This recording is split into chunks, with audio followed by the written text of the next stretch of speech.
Preface. This book is pragmatical, not philosophical. A practical manual, not a treatise upon theories. It is intended for the men and women whose most pressing need is for money, who wish to get rich first and philosophize afterward. It is for those who have, so far, found neither the time, the means, nor the opportunity to go deeply into the study of metaphysics, but who want results and who are willing to take the conclusions of science as a basis for action, without going into all the processes by which those conclusions were reached. It is expected that the reader will take the fundamental statements upon faith, just as he would take statements concerning a law of electrical action if they were promulgated by a Marconi or an Edison, and, taking the statements upon faith, that he will prove their truth by acting upon them without fear or hesitation.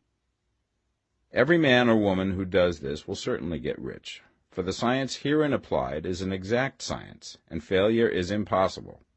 For the benefit, however, of those who wish to investigate philosophical theories and so secure a logical basis for faith, I will here cite certain authorities. The monistic theory of the universe, the theory that one is all and that all is one, that one substance manifests itself as the seeming many elements of the material world, is of Hindu origin and has been gradually winning its way into the thought of the Western world for 200 years. It is the foundation of all the Oriental philosophies, and of those of Descartes, Spinoza, Leibniz, Schopenhauer, Hegel, and Emerson. The reader who would dig to the philosophical foundations of this is advised to read Hegel and Emerson for himself. In writing this book, I have sacrificed all other considerations to plainness and simplicity of style, so that all might understand. The plan of action laid down herein was deduced from the conclusions of philosophy. It has been thoroughly tested and bears the supreme test of practical experiment. It works. If you wish to know how the conclusions were arrived at, read the writings of the authors mentioned above. And if you wish to reap the fruits of their philosophies in actual practice, read this book and do exactly as it tells you to do. The author. Chapter 1. The Right to be Rich. Whatever may be said in praise of poverty, the fact remains that it is not possible to live a really complete or successful life unless one is rich. No man can rise to his greatest possible height in talent or soul development unless he has plenty of money. For to unfold the soul and to develop talent he must have many things to use, and he cannot have these things unless he has money to buy them with. A man develops in mind, soul, and body by making use of these things, and society is so organized that man must have money in order to become the possessor of things. Therefore, the basis of all advancement for man must be the science of getting rich. The object of all life is development, and everything that lives has an inalienable right to all the development it is capable of attaining. Man's right to life means his right to have the free and unrestricted use of all things which may be necessary to his fullest mental, spiritual, and physical unfoldment, or, in other words, his right to be rich. I shall not speak of riches in a figurative way. To be really rich does not mean to be satisfied or contented with a little. No man ought to be satisfied with little if he is capable of using and enjoying more. The purpose of nature is the advancement and unfoldment of life, and every man should have all that can contribute to the power, elegance, beauty, and richness of life. To be content with less is sinful. The man who owns all he wants for the living of all the life he is capable of living is rich, and no man who has not plenty of money can have all he wants. Life has advanced so far and become so complex that even the most ordinary man or woman requires a great amount of wealth in order to live in a manner that even approaches completeness. Every person naturally wants to become all that they are capable of becoming. This desire to realize innate possibilities is inherent in human nature. We cannot help wanting to be all that we can be. Success in life is becoming what you want to be. You can become what you want to be only by making use of things, and you can have the free use of things only as you become rich enough to buy them. To understand the science of getting rich is therefore the most essential of all knowledge. There is nothing wrong in wanting to get rich. The desire for riches is really the desire for a richer, fuller, and more abundant life, and that desire is praiseworthy. The man who does not desire to live more abundantly is abnormal. and so the man who does not desire to have money enough to buy all he wants is abnormal. There are three motives for which we live. We live for the body, we live for the mind, we live for the soul. No one of these is better or holier than the other.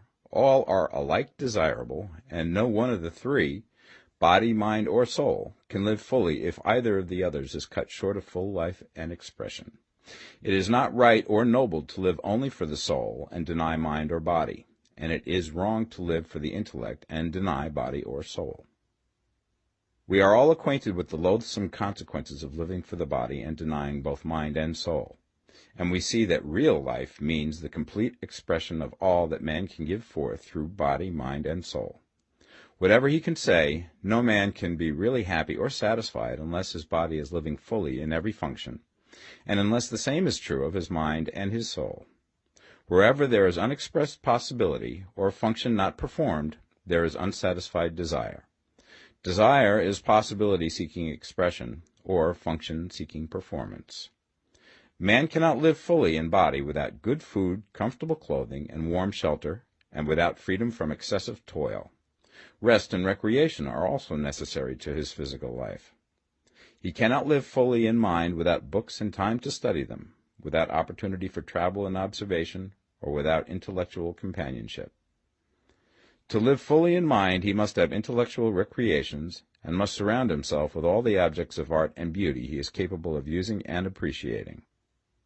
To live fully in soul, man must have love, and love is denied expression by poverty. A man's highest happiness is found in the bestowal of benefits on those he loves. Love finds its most natural and spontaneous expression in giving. The man who has nothing to give cannot fill his place as a husband or father, as a citizen or as a man. It is in the use of material things that a man finds full life for his body, develops his mind, and unfolds his soul. It is therefore of supreme importance to him that he should be rich. It is perfectly right that you should desire to be rich. If you are a normal man or woman, you cannot help doing so. It is perfectly right that you should give your best attention to the science of getting rich, for it is the noblest and most necessary of all studies. If you neglect this study, you are derelict in your duty to yourself, to God, and humanity, for you can render to God and humanity no greater service than to make the most of yourself. Chapter 2. There is a science of getting rich. There is a science of getting rich, and it is an exact science, like algebra or arithmetic. There are certain laws which govern the process of acquiring riches. Once these laws are learned and obeyed by any man, he will get rich with mathematical certainty. The ownership of money and property comes as a result of doing things in a certain way. Those who do things in this certain way, whether on purpose or accidentally, get rich, while those who do not do things in this certain way, no matter how hard they work or how able they are, remain poor. It is a natural law that like causes always produce like effects, and therefore any man or woman who learns to do things in this certain way will infallibly get rich. That the above statement is true is shown by the following facts. Getting rich is not a matter of environment, for if it were, all the people in certain neighborhoods would become wealthy. The people of one city would all be rich, while those of other towns would all be poor. Or the inhabitants of one state would roll in wealth, and those of an adjoining state would be in poverty. But everywhere we see rich and poor living side by side, in the same environment, and often engaged in the same vocations. When two men are in the same locality and in the same business, and one gets rich while the other remains poor, it shows that getting rich is not primarily a matter of environment. Some environments may be more favorable than others, but when two men in the same business are in the same neighborhood, and one gets rich while the other fails, it indicates that getting rich is the result of doing things in a certain way. And further, the ability to do things in this certain way is not due solely to the possession of talent, for many people who have great talent remain poor, while others who have very little talent get rich. Studying the people who have gotten rich, we find that they are an average lot in all respects, having no greater talents and abilities than other men. It is evident that they do not get rich because they possess talents and abilities that other men have not, but because they happen to do things in a certain way. Getting rich is not the result of saving or thrift. Many very penurious people are poor, while free spenders often get rich. Nor is getting rich due to doing things which others fail to do. For two men in the same business often do almost exactly the same things, and one gets rich while the other remains poor or becomes bankrupt. From all these things, we must come to the conclusion that getting rich is the result of doing things in a certain way. If getting rich is the result of doing things in a certain way, then any man or woman who can do things in that way can become rich, and the whole matter is brought within the domain of exact science. The question arises here whether this certain way may not be so difficult that only a few may follow it. This cannot be true, as we have seen, so far as natural ability is concerned. Talented people get rich, and blockheads get rich. Intellectually brilliant people get rich, and very stupid people get rich. Physically strong people get rich, and weak and sickly people get rich. Some degree of ability to think and understand is, of course, essential. But insofar natural ability is concerned, any man or woman who has sense enough to read and understand these words can certainly get rich. Also, we have seen that it is not a matter of environment. Location counts for something. One would not go to the heart of the Sahara and expect to do successful business.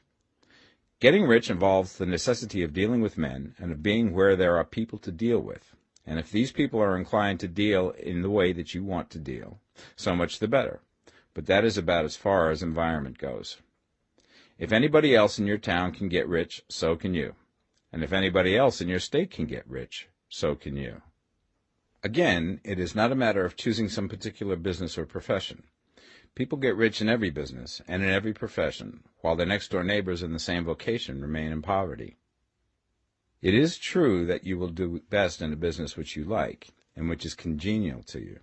And if you have certain talents which are well developed, you will do best in a business which calls for the exercise of those talents. Also, you will do best in a business which is suited to your locality. An ice cream parlor would do better in a warm climate than in Greenland, and a salmon fishery will succeed better in the Northwest than in Florida, where there are no salmon. But aside from these general limitations, getting rich is not dependent upon your engaging in some particular business, but upon your learning to do things in a certain way.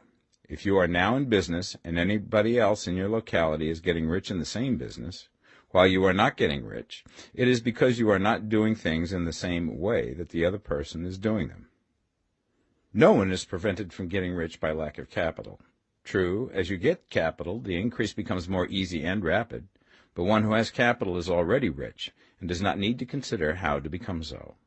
No matter how poor you may be, if you begin to do things in a certain way, you will begin to get rich, and you will begin to have capital.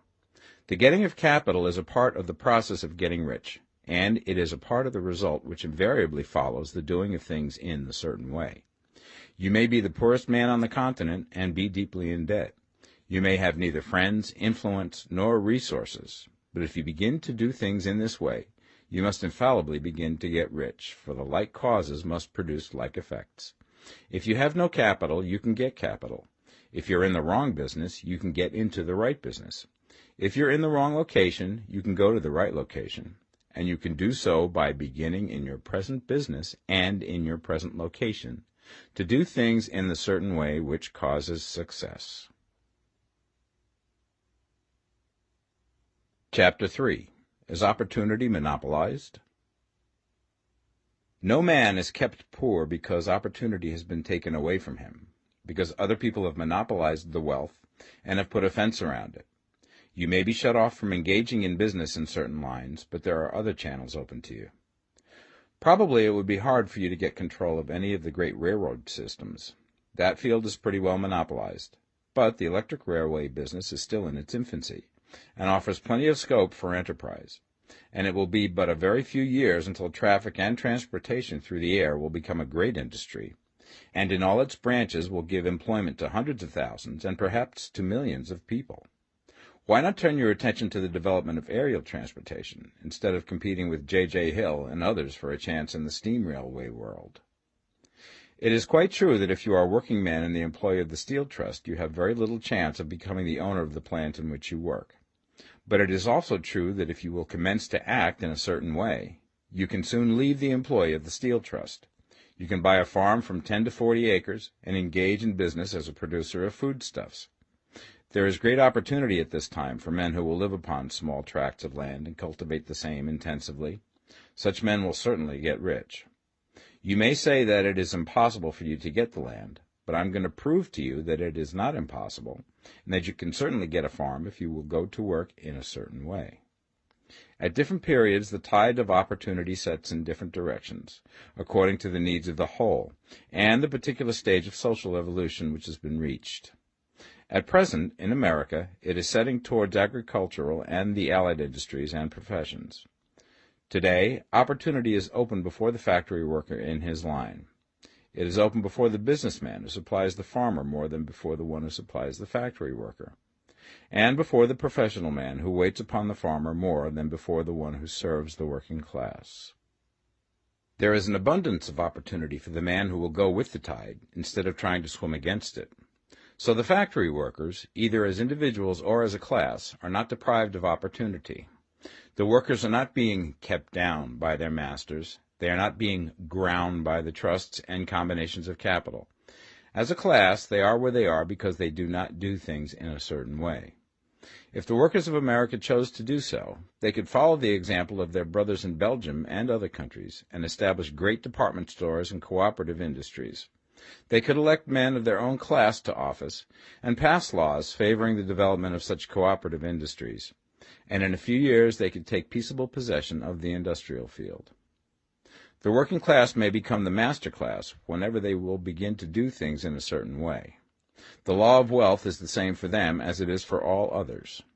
This they must learn, and they will remain where they are as long as they continue to do as they do. The individual worker, however, is not held down by the ignorance or the mental slothfulness of his class. He can follow the tide of opportunity to riches, and this book will tell him how. No one is kept in poverty by a shortness in the supply of riches. There is more than enough for all.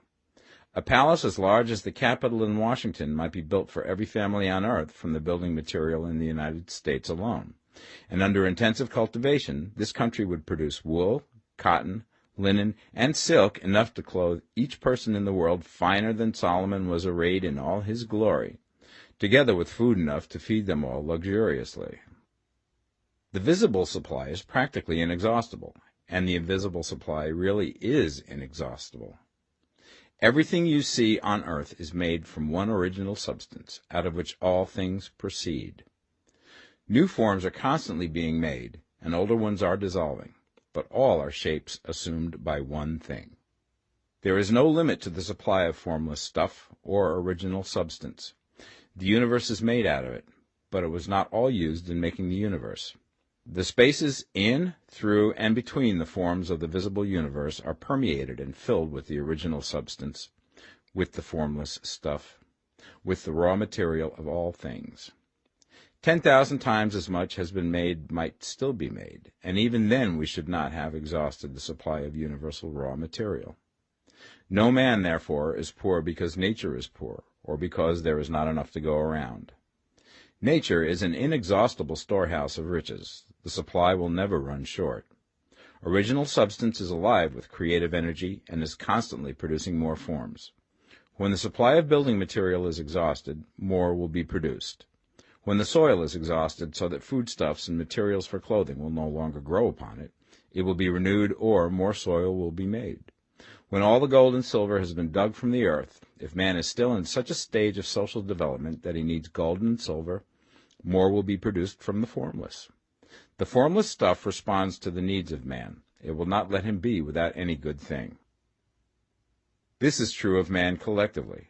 The race as a whole is always abundantly rich, and if individuals are poor, it is because they do not follow the certain way of doing things which makes the individual man rich. The formless stuff is intelligent. It is stuff which thinks. It is alive, and is always impelled towards more life. It is the natural and inherent impulse of life to seek to live more. It is the nature of intelligence to enlarge itself, and of consciousness to seek to extend its boundaries and find fuller expression. The universe of forms has been made by formless living substance, throwing itself into form in order to express itself more fully. The universe is a great living presence, always moving inherently towards more life and fuller functioning. Nature is formed for the advancement of life. Its impelling motive is the increase of life. For this cause, everything which can possibly minister to life is bountifully provided.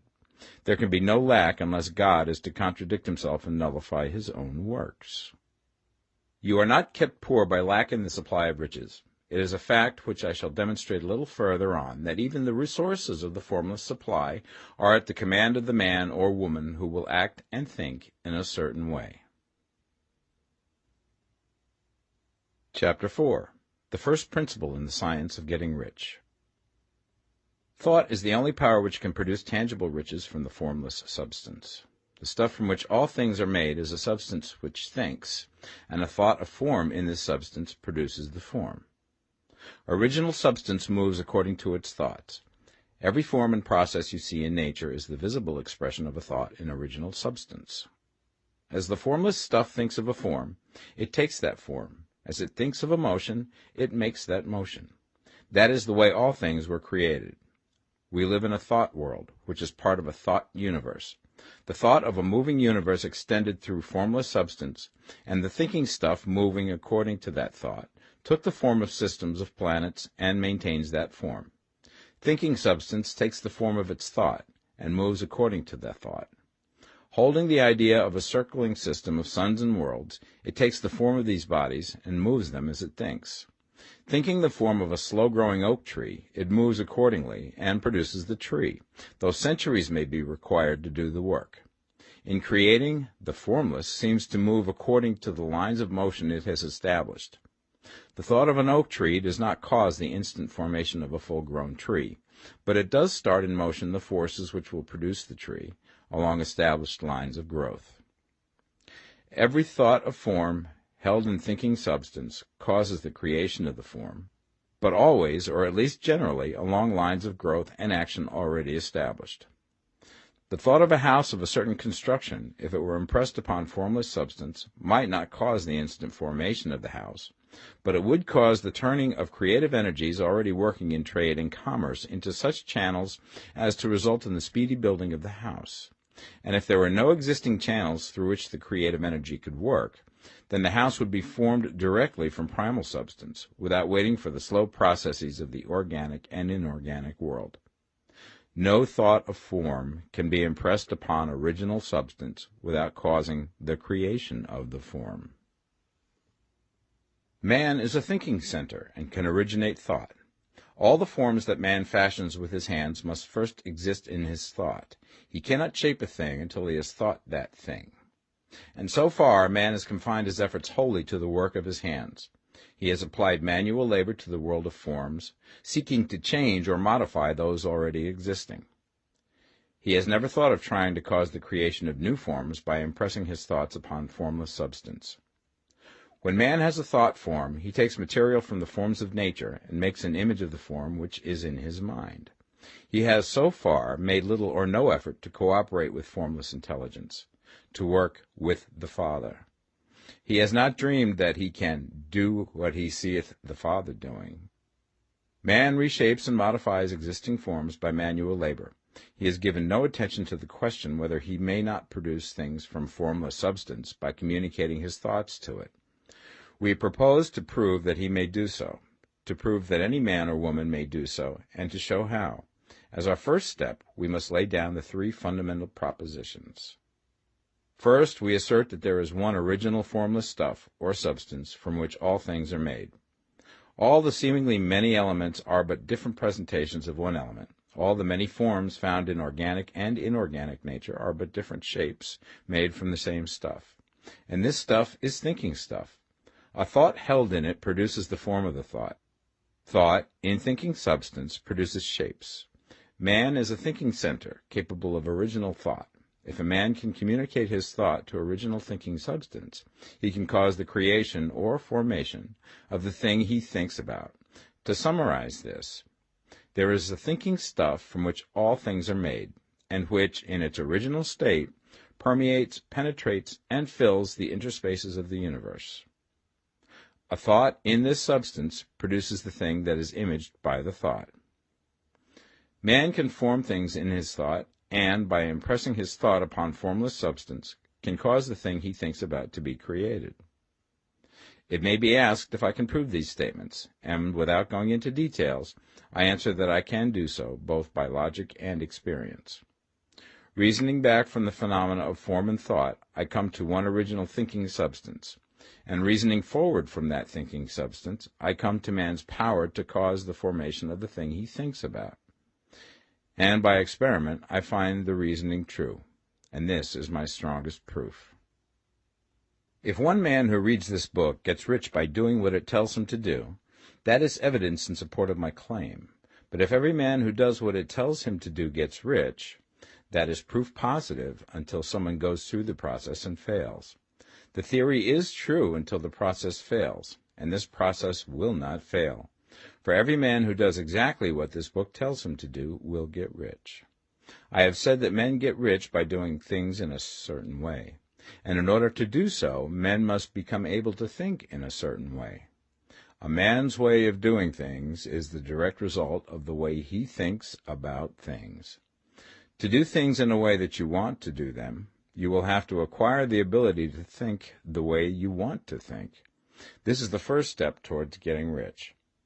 To think what you want to think is to think truth, regardless of appearances. Every man has the natural and inherent power to think what he wants to think, but it requires far more effort to do so than it does to think the thoughts which are suggested by appearances. To think according to appearance is easy. To think truth regardless of appearances is laborious, and requires the expenditure of more power than any other work man is called upon to perform. There is no labor from which most people shrink as they do from that of sustained and consecutive thought. It is the hardest work in the world. This is especially true when truth is contrary to appearances. Every appearance in the visible world tends to produce a corresponding form in the mind which observes it, and this can only be prevented by holding the thought of the truth. To look upon the appearance of disease will produce the form of disease in your own mind and ultimately in your body, unless you hold the thought of the truth, which is that there is no disease. It is only an appearance, and the reality is health. To look upon the appearances of poverty will produce corresponding forms in your own mind, unless you hold to the truth that there is no poverty, there is only abundance. To think health when surrounded by the appearance of disease, or to think riches when in the midst of appearances of poverty, requires power, but he who acquires this power becomes a master mind. He can conquer fate. He can have what he wants.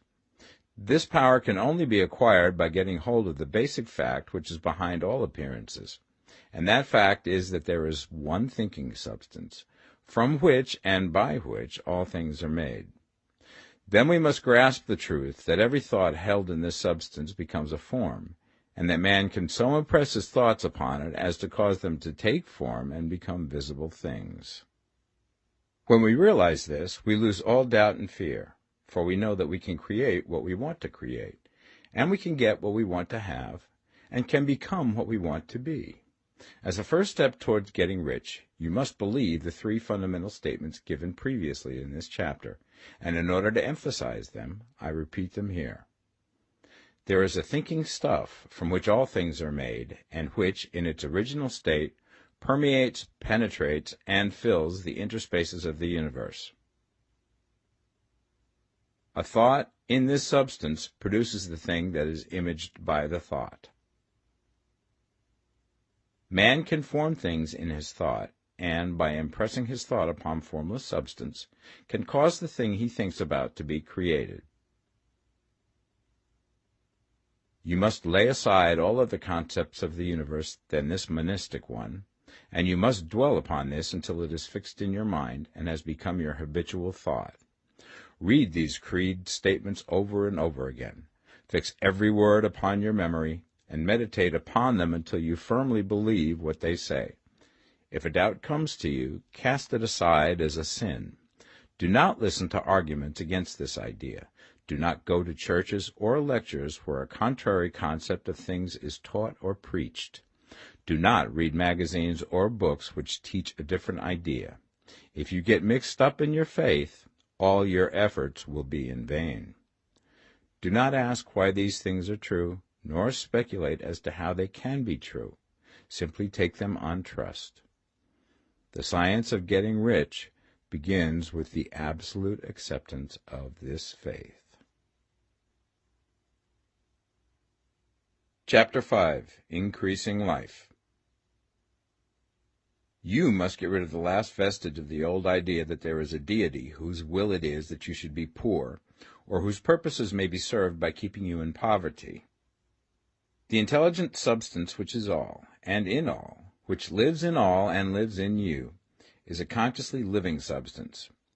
Being a consciously living substance, it must have the nature and inherent desire of every living intelligence for increase of life. Every living thing must continually seek for the enlargement of its life, because life, in the mere act of living, must increase itself. A seed, dropped into the ground, springs into activity, and in the act of living produces 100 more seeds. Life, by living, multiplies itself. It is forever becoming more. It must do so if it continues to be at all. Intelligence is under the same necessity for continuous increase. Every thought we think makes it necessary for us to think another thought. Consciousness is continually expanding. Every fact we learn leads us to the learning of another fact. Knowledge is continually increasing.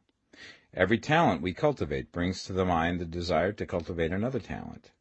We are subject to the urge of life, seeking expression, which ever drives us on to know more, to do more, and to be more. In order to know more, do more, and be more, we must have more. We must have things to use, for we learn and do and become only by using things. We must get rich so that we can live more. The desire for riches is simply the capacity for larger life seeking fulfillment.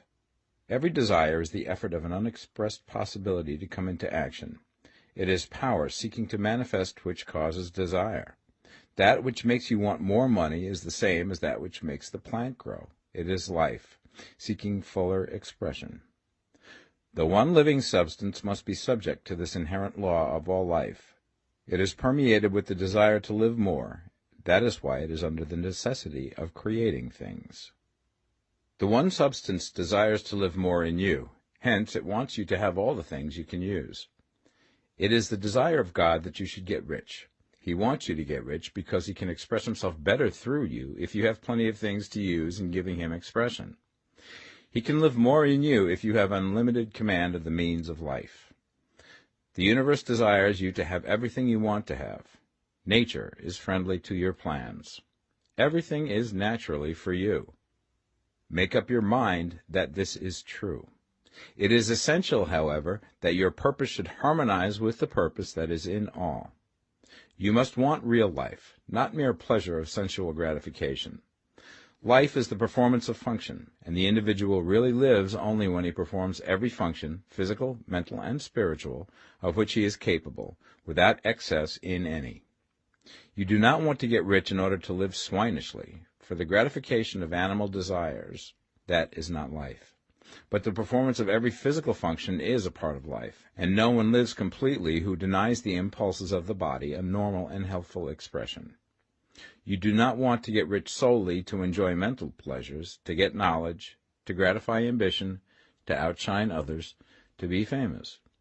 All these are a legitimate part of life, but the man who lives for the pleasures of the intellect alone will only have a partial life, and he will never be satisfied with his lot. You do not want to get rich solely for the good of others, to lose yourself for the salvation of mankind, to experience the joys of philanthropy and sacrifice. The joys of the soul are only a part of life, and they are no better or nobler than any other part. You want to get rich in order that you may eat, drink, and be merry when it is time to do these things, in order that you may surround yourself with beautiful things, see distant lands, feed your mind, and develop your intellect, in order that you may love men and do kind things, and be able to play a good part in helping the world to find truth. But remember that extreme altruism is no better and no nobler than extreme selfishness. Both are mistakes. Get rid of the idea that God wants you to sacrifice yourself for others, and that you can secure his favor by doing so. God requires nothing of the kind. What he wants is that you should make the most of yourself, for yourself and for others, and you can help others more by making the most of yourself than in any other way. You can make the most of yourself only by getting rich, so it is right and praiseworthy that you should give your first and best thought to the work of acquiring wealth. Remember, however, that the desire of substance is for all, and its movements must be for more life to all. It cannot be made to work for less life to any, because it is equally in all, seeking riches and life. Intelligent substance will make things for you, but it will not take things away from someone else and give them to you. You must get rid of the thought of competition. You are to create, not to compete for what is already created. You do not have to take anything away from anyone. You do not have to drive sharp bargains. You do not have to cheat or to take advantage. You do not need to let any man work for you for less than he earns. You do not have to covet the property of others, or to look at it with wishful eyes. No man has anything of which you cannot have the like, and that without taking what he has away from him. You are to become a creator, not a competitor. You are going to get what you want, but in such a way that when you get it, every other man will have more than he has now. I am aware that there are men who get a vast amount of money by proceeding in direct opposition to the statements in the paragraph above, and may add a word of explanation here. Men of the plutocratic type, who become very rich, do so sometimes purely by their extraordinary ability on the plane of competition, and sometimes they unconsciously relate themselves to substance and its great purposes and movements for the general racial upbuilding through industrial evolution.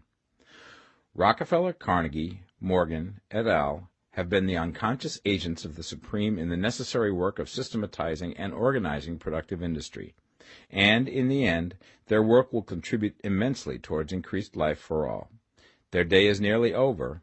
They have organized production, and will soon be succeeded by the agents of the multitude, who will organize the machinery of distribution. The multimillionaires are like the monster reptiles of the prehistoric eras. They play a necessary part in the evolutionary process, but the same power which produced them will dispose of them, and it is well to bear in mind that they have never been really rich. A record of the private lives of most of this class will show that they have really been the most abject and wretched of the poor. Riches secured on the competitive plane are never satisfactory and permanent. They are yours today and another's tomorrow.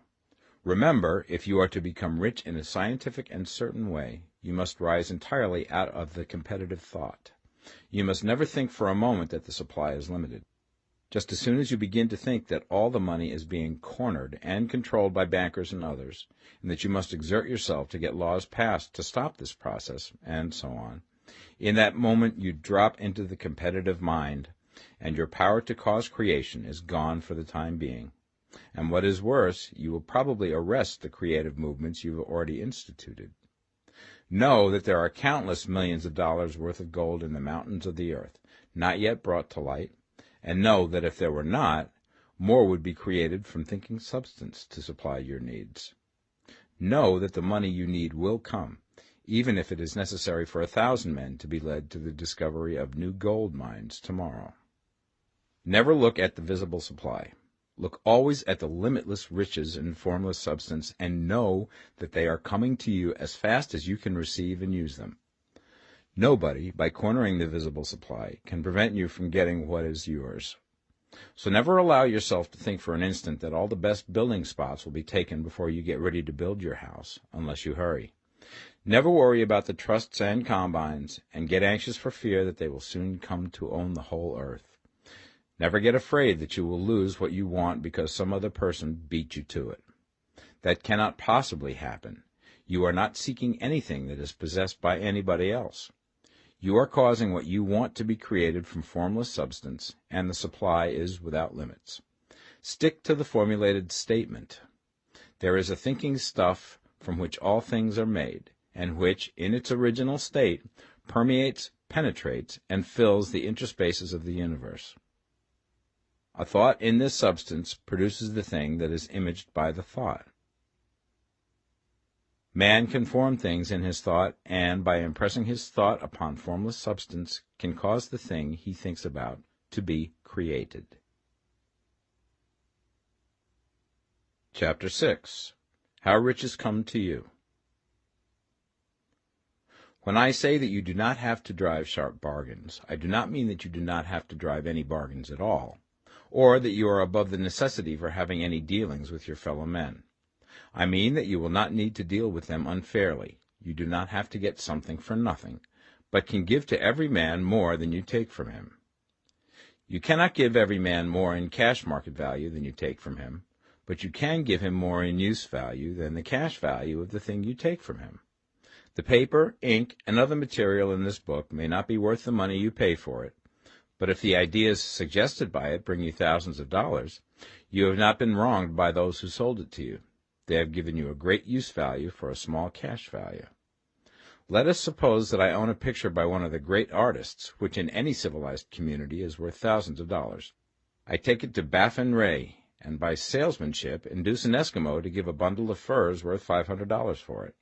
I have really wronged him, for he has no use for the picture. It has no value to him. It will not add to his life.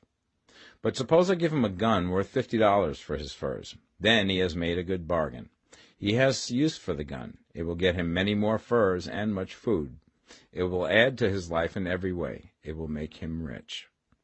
When you rise from the competitive to the creative plane, you can scan your business transactions very strictly, and if you are selling any man anything which does not add more to his life than the thing he gives you in exchange, you can afford to stop it. You do not have to beat anybody in business, and if you are in a business which does beat people, get out of it at once. Give every man more in use value than you take from him in cash value. Then you are adding to the life of the world by every business transaction. If you have people working for you, you must take from them more in cash value than you pay them in wages. But you can so organize your business that it will be filled with the principle of advancement, and so that each employee who wishes to do so may advance a little every day. You can make your business do for your employees what this book is doing for you. You can so conduct your business that it will be a sort of ladder, by which every employee who will take the trouble may climb to riches himself, and, given the opportunity, if he will not do so, it is not your fault. And finally, because you are to cause the creation of your riches from formless substance which permeates all your environment, it does not follow that they are to take shape from the atmosphere and come into being before your eyes. If you want a sewing machine, for instance, I do not mean to tell you that you are to impress the thought of a sewing machine on thinking substance until the machine is formed without hands, in the room where you sit or elsewhere. But if you want a sewing machine, hold the mental image of it with the most positive certainty that it is being made, or is on its way to you. After once forming the thought, have the most absolute and unquestioning faith that the sewing machine is coming. Never think of it, or speak of it, in any other way than as being sure to arrive. Claim it as already yours. It will be brought to you by the power of the Supreme Intelligence, acting upon the minds of men. If you live in Maine, it may be that a man will be brought from Texas or Japan to engage in some transaction which will result in your getting what you want. If so, the whole matter will be as much to that man's advantage as it is to yours. Do not forget for a moment that the thinking substance is through all, in all, communicating with all, and can influence all. The desire of thinking substance for a fuller life and better living has caused the creation of all the sewing machines already made, and it can cause the creation of millions more, and will, whenever men set it in motion by desire and faith, and by acting in a certain way. You can certainly have a sewing machine in your house, and it is just as certain that you can have any other thing or things which you want, and which you will use for the advancement of your own life and the lives of others. You need not hesitate about asking largely. It is your Father's pleasure to give you the kingdom, said Jesus. Original substance wants to live all that is possible in you, and wants you to have all that you can or will use for the living of the most abundant life. If you fix upon your consciousness the fact that the desire you feel for the possession of riches is one with the desire of omnipotence for more complete expression, your faith becomes invincible. Once I saw a little boy sitting at a piano, and vainly tried to bring harmony out of the keys, and I saw that he was grieved and provoked by his inability to play real music. I asked him the cause of his vexation, and he answered, "I can feel the music in me, but I can't make my hands go right." The music in him was the urge of original substance, containing all the possibilities of all life. All that there is of music was seeking expression through the child. God, the one substance, is trying to live and do and enjoy things through humanity. He is saying, I want hands to build wonderful structures, to play divine harmonies, to paint glorious pictures. I want feet to run my errands, eyes to see my beauties, tongues to tell mighty truths and to sing marvelous songs, and so on. All that there is of possibility is seeking expression through men. God wants those who can play music to have pianos and every other instrument, and to have the means to cultivate their talents to the fullest extent. He wants those who can appreciate beauty to be able to surround themselves with beautiful things. He wants those who can discern truth to have every opportunity to travel and observe. He wants those who can appreciate dress to be beautifully clothed, and those who can appreciate good food to be luxuriously fed. He wants all these things because it is himself that enjoys and appreciates them. It is God who wants to play and sing and enjoy beauty and proclaim truth and wear fine clothes and eat good food. It is God that worketh in you to will and to do, said Paul. The desire you feel for riches is the infinite, seeking to express himself in you as he sought to find expression in the little boy at the piano. So you need not hesitate to ask largely. Your part is to focalize and express the desire to God. This is a difficult point with most people. They retain some of the old idea that poverty and self-sacrifice are pleasing to God. They look upon poverty as a part of the plan, a necessity of nature. They have the idea that God has finished his work and made all that he can make, and that the majority of men must stay poor because there is not enough to go around. They hold to so much of this erroneous thought that they feel ashamed to ask for wealth. They try not to want more than a very modest competence, just enough to make them fairly comfortable. I recall now the case of one student who was told that he must get in mind a clear picture of the things he desired, so that the creative thought of them might be impressed upon formless substance. He was a very poor man, living in a rented house, and having only what he earned from day to day, and he could not grasp the fact that all wealth was his. So, after thinking the matter over, he decided that he might reasonably ask for a new rug for the floor of his best room, and an anthracite coal stove to heat the house during the cold weather. Following the instructions given in this book, he obtained these things in a few months, and then it dawned upon him that he had not asked enough. He went through the house in which he lived, and planned all the improvements he would like to make in it.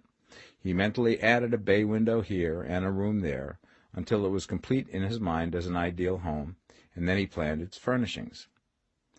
Holding the whole picture in his mind, he began living in the certain way, and moving towards what he wanted, and he now owns the house, and is rebuilding it after the form of his mental image.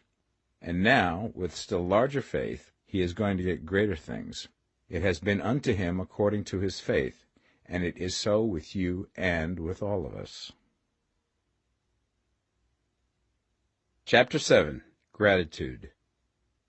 The illustrations given in the last chapter will have conveyed the fact that the first step towards getting rich is to convey the idea of your wants to the formless substance.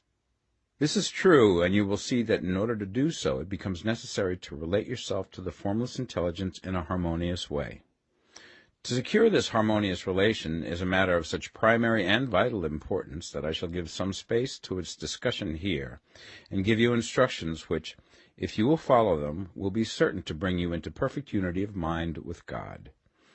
The whole process of mental adjustment and atonement can be summed up in one word: gratitude. First, you believe that there is one intelligent substance from which all things proceed. Second, you believe that this substance gives you everything you desire. And third, you relate yourself to it by a feeling of deep and profound gratitude. Many people who order their lives rightly in all other ways are kept in poverty by their lack of gratitude. Having received one gift from God, they cut the wires which connect them with him by failing to make acknowledgment. It is easy to understand that the nearer we live to the source of wealth, the more wealth we shall receive. And it is easy also to understand that the soul that is always grateful lives in closer touch with God than the one which never looks to him in thankful acknowledgment. The more gratefully we fix our minds on the Supreme when good things come to us, the more good things we will receive, and the more rapidly they will come. And the reason simply is that the mental attitude of gratitude draws the mind into closer touch with the source from which the blessings come. If it is a new thought to you that gratitude brings your whole mind into closer harmony with the creative energies of the universe, consider it well, and you will see that it is true. The The good things you already have come to you along the line of obedience to certain laws. Gratitude will lead your mind out along the ways by which things come, and it will keep you in close harmony with creative thought and prevent you from falling into competitive thought. Gratitude alone can keep you looking toward the all, and prevent you from falling into the error of thinking of the supply as limited, and to do that would be fatal to your hopes. There is a law of gratitude, and it is absolutely necessary that you should observe the law if you are to get the results you seek. The law of gratitude is the natural principle that action and reaction are always equal, and in opposite directions. The grateful outreaching of your mind in thankful praise to the Supreme is a liberation or expenditure of force. It cannot fail to reach that to which it is addressed, and the reaction is an instantaneous movement towards you. Draw nigh unto God, and he will draw nigh unto you. That is a statement of psychological truth. And if your gratitude is strong and constant, the reaction in formless substance will be strong and continuous. The movement of the things you want will always be towards you. Notice the grateful attitude that Jesus took, how he always seemed to be saying, I thank thee, Father, that thou hearest me. You cannot exercise much power without gratitude, for it is gratitude that keeps you connected with power. But the value of gratitude does not consist solely in getting you more blessings in the future. Without gratitude, you cannot long keep from dissatisfied thought regarding things as they are. The moment you permit your mind to dwell with dissatisfaction upon things as they are, you begin to lose ground. You fix attention upon the common, the ordinary, the poor, and the squalid and mean, and your mind takes the form of these things. Then you will transmit these forms or mental images to the formless, and the common, the poor, the squalid, and mean will come to you. To permit your mind to dwell upon the inferior is to become inferior, and to surround yourself with inferior things. On the other hand, to fix your attention on the best is to surround yourself with the best, and to become the best. The creative power within us makes us into the image of that to which we give our attention. We are thinking substance, and thinking substance always takes the form of that which it thinks about. The grateful mind is constantly fixed upon the best. Therefore it tends to become the best. It takes the form or character of the best and will receive the best. Also, faith is born of gratitude. The grateful mind continually expects good things, and expectation becomes faith. The reaction of gratitude upon one's own mind produces faith, and every outgoing wave of grateful thanksgiving increases faith. He who has no feeling of gratitude cannot long retain a living faith, and without a living faith you cannot get rich by the creative method, as we shall see in the following chapters. It is necessary, then, to cultivate the habit of being grateful for every good thing that comes to you, and to give thanks continuously. And because all things have contributed to your advancement, you should include all things in your gratitude. Do not waste time thinking or talking about the shortcomings or wrong actions of plutocrats or trust magnates. Their organization of the world has made your opportunity. All you get really comes to you because of them. Do not rage against corrupt politicians. If it were not for politicians, we should fall into anarchy, and your opportunity would be greatly lessened. God has worked a long time and very patiently to bring us up to where we are in industry and government, and he is going right on with his work. There is not the least doubt that he will do away with plutocrats, trust magnates, captains of industry, and politicians as soon as they can be spared. But in the meantime, behold, they are all very good. Remember that they are all helping to arrange the lines of transmission along which your riches will come to you, and be grateful to them all. This will bring you into harmonious relations with the good in everything, and the good in everything will move toward you.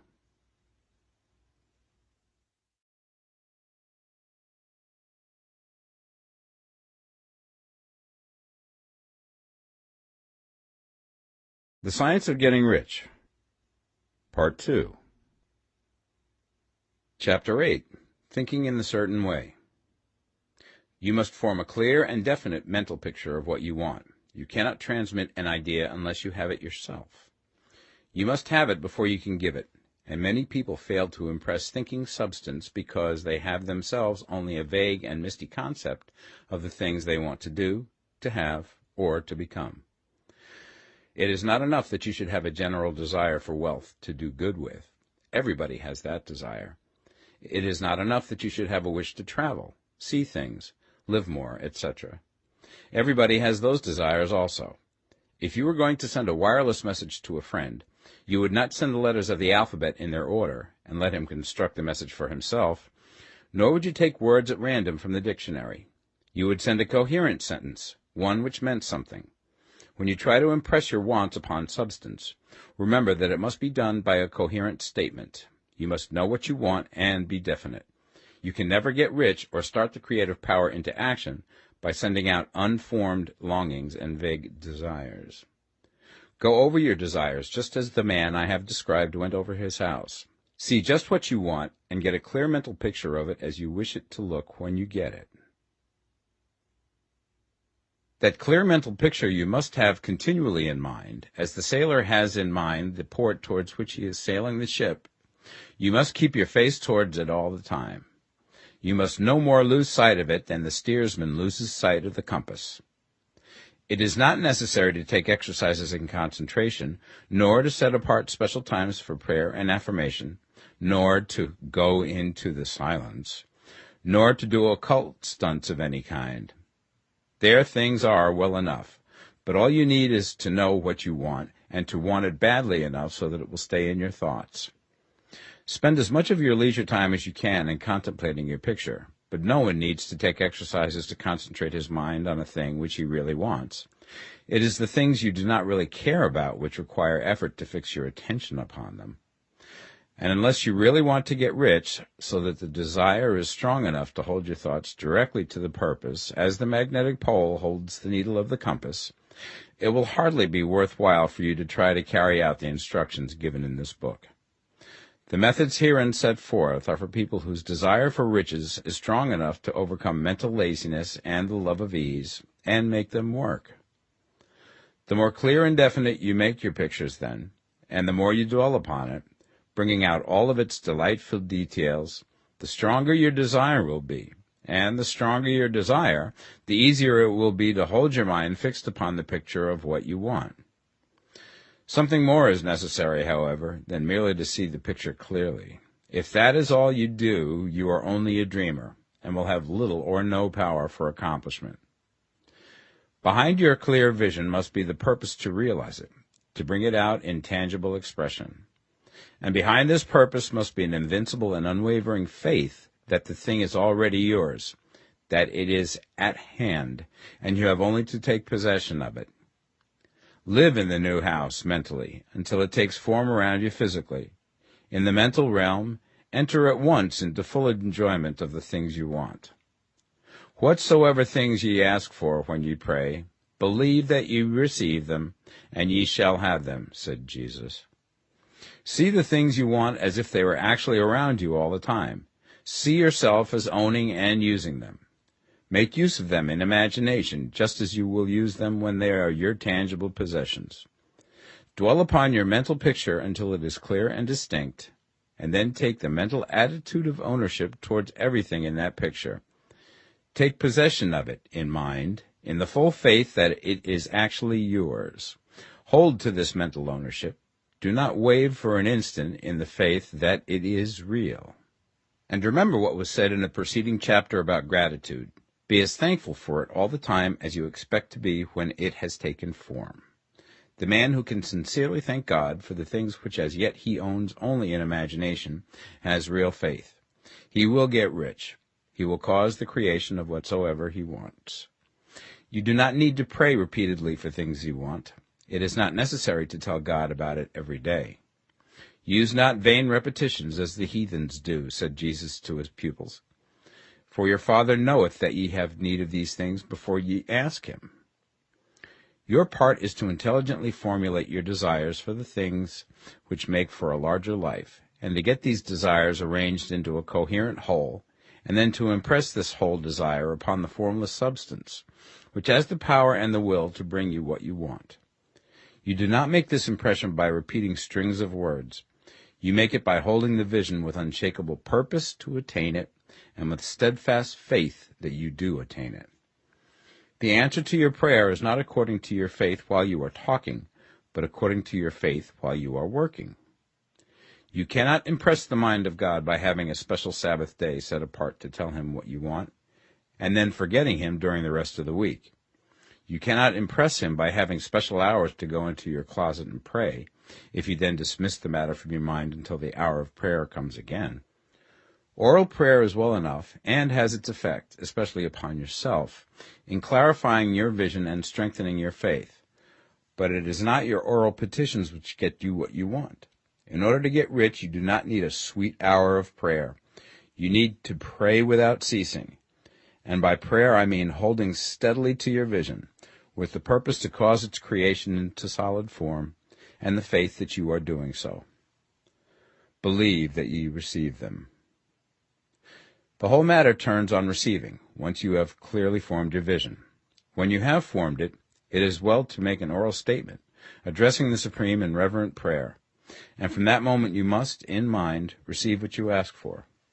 Live in the new house, wear the fine clothes, ride in the automobile, go on the journey, and confidently plan for greater journeys. Think and speak of all things you have asked for in terms of actual present ownership.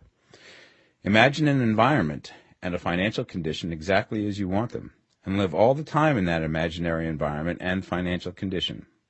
Mind, however, that you do not do this as a mere dreamer and castle builder.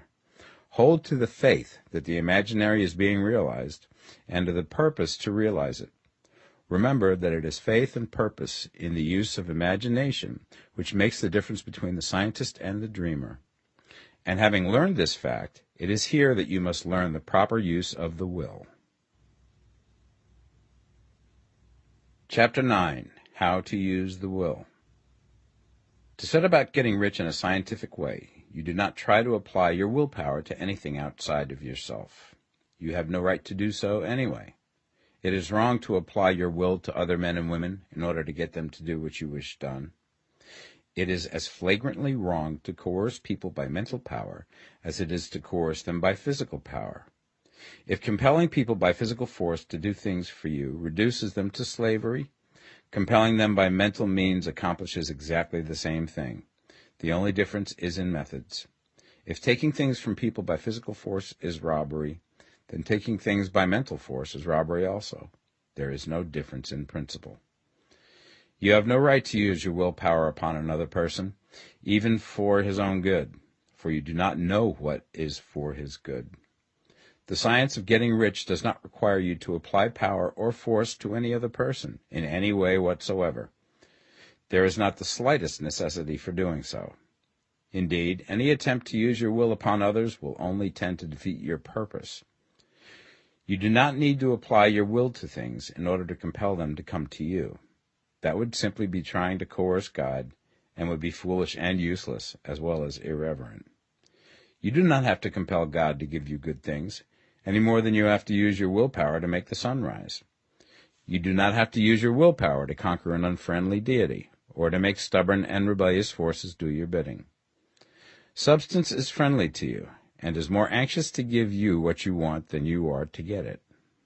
To get rich, you need only to use your willpower upon yourself.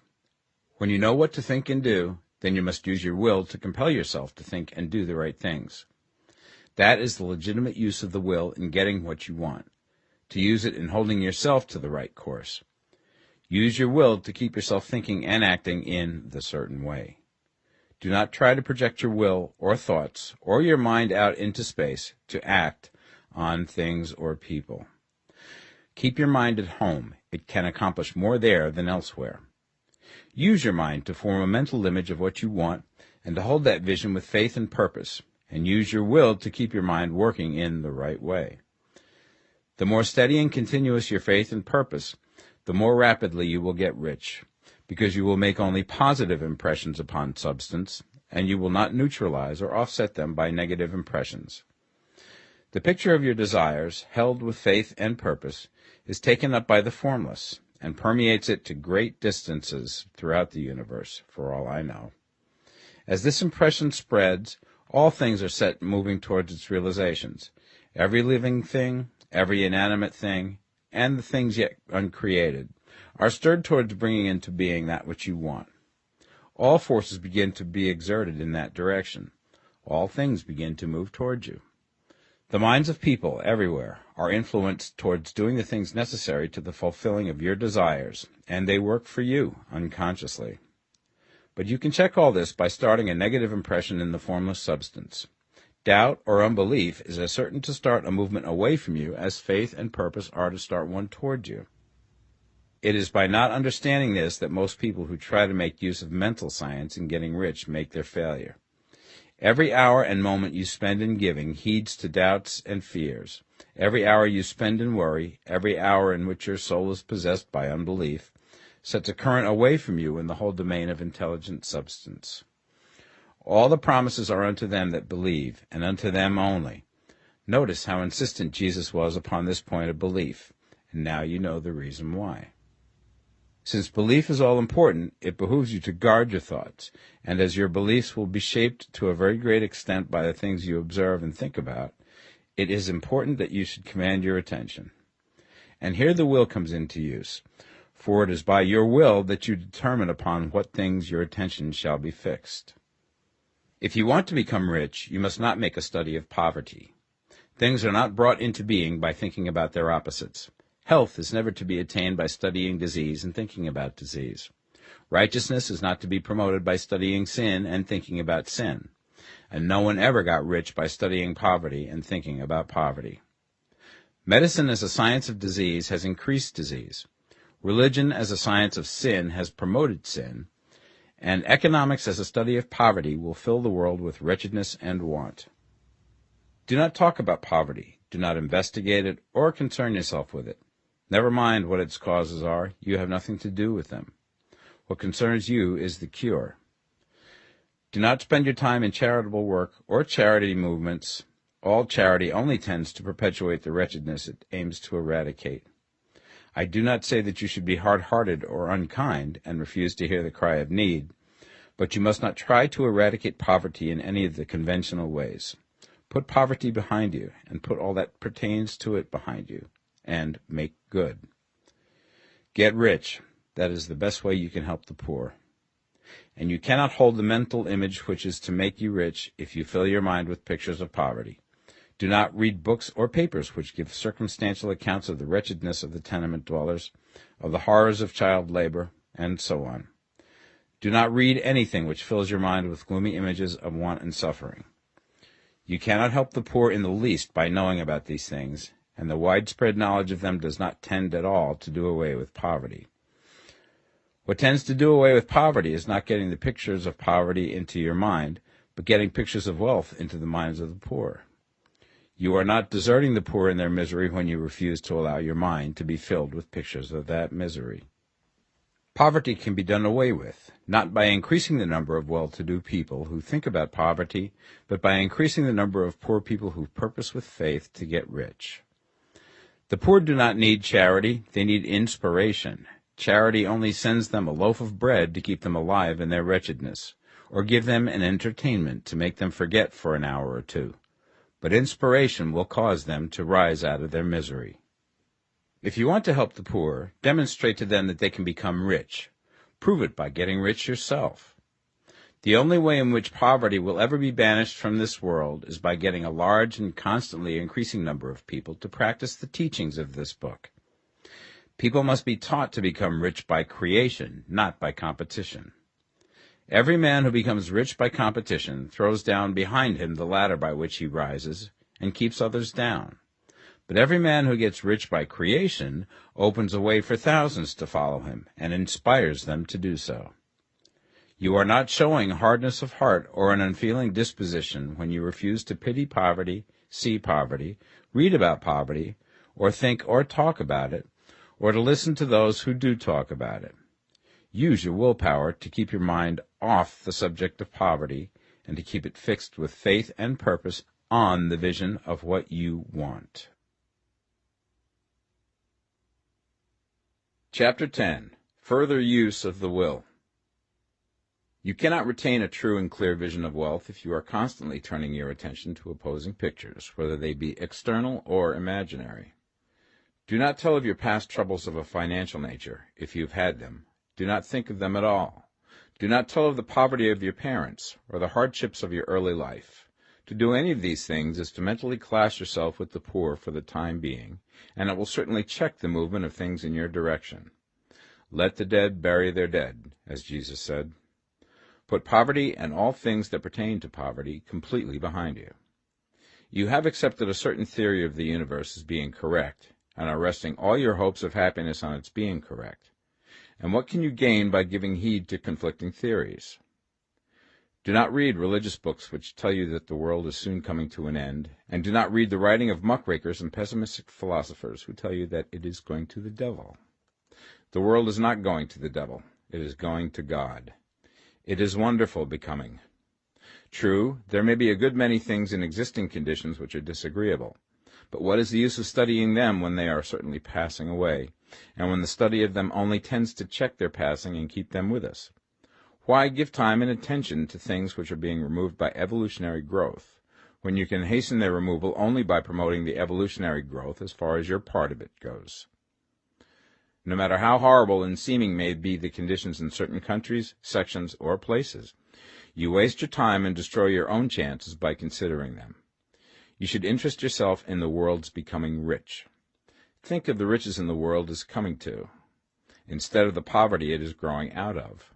And bear in mind that the only way in which you can assist the world in growing rich is by growing rich yourself through creative method, not the competitive one. Give your attention wholly to riches. Ignore poverty. Whenever you think or speak of those who are poor, think and speak of them as those who are becoming rich, as those who are to be congratulated rather than pitied. Then they and others will catch the inspiration and begin to search for the way out. Because I say that you are to give your whole time and mind and thought to riches, it does not follow that you are to be sordid or mean. To become really rich is the noblest aim you can have in life, for it includes everything else. On the competitive plane, the struggle to get rich is a godless scramble for power over other men. But when we come into the creative mind, all this is changed. All that is possible in the way of greatness and soul unfoldment, of service and lofty endeavor, comes by way of getting rich. All is made possible by the use of things. If you lack for physical health, you will find that the attainment of it is conditional on you getting rich. Only those who are emancipated from financial worry and who have the means to live a carefree existence and follow hygienic practices can have and retain health. Moral and spiritual greatness is possible only to those who are above the competitive battle for existence, and only those who are becoming rich on the plane of creative thought are free from the degrading influences of competition. If your heart is set on domestic happiness, remember that love flourishes best when there is refinement, a high level of thought, and freedom from corrupting influences. And these are to be found only where riches are attained by the exercise of creative thought, without strife or rivalry. You can aim at nothing so great or noble, I repeat, as to become rich, and you must fix your attention upon your mental picture of riches, to the exclusion of all that may tend to dim or obscure the vision. You must learn to see the underlying truth in all things. You must see beneath all seemingly wrong conditions the great one life, ever moving forward towards fuller expression and more complete happiness. It is the truth that there is no such thing as poverty, that there is only wealth.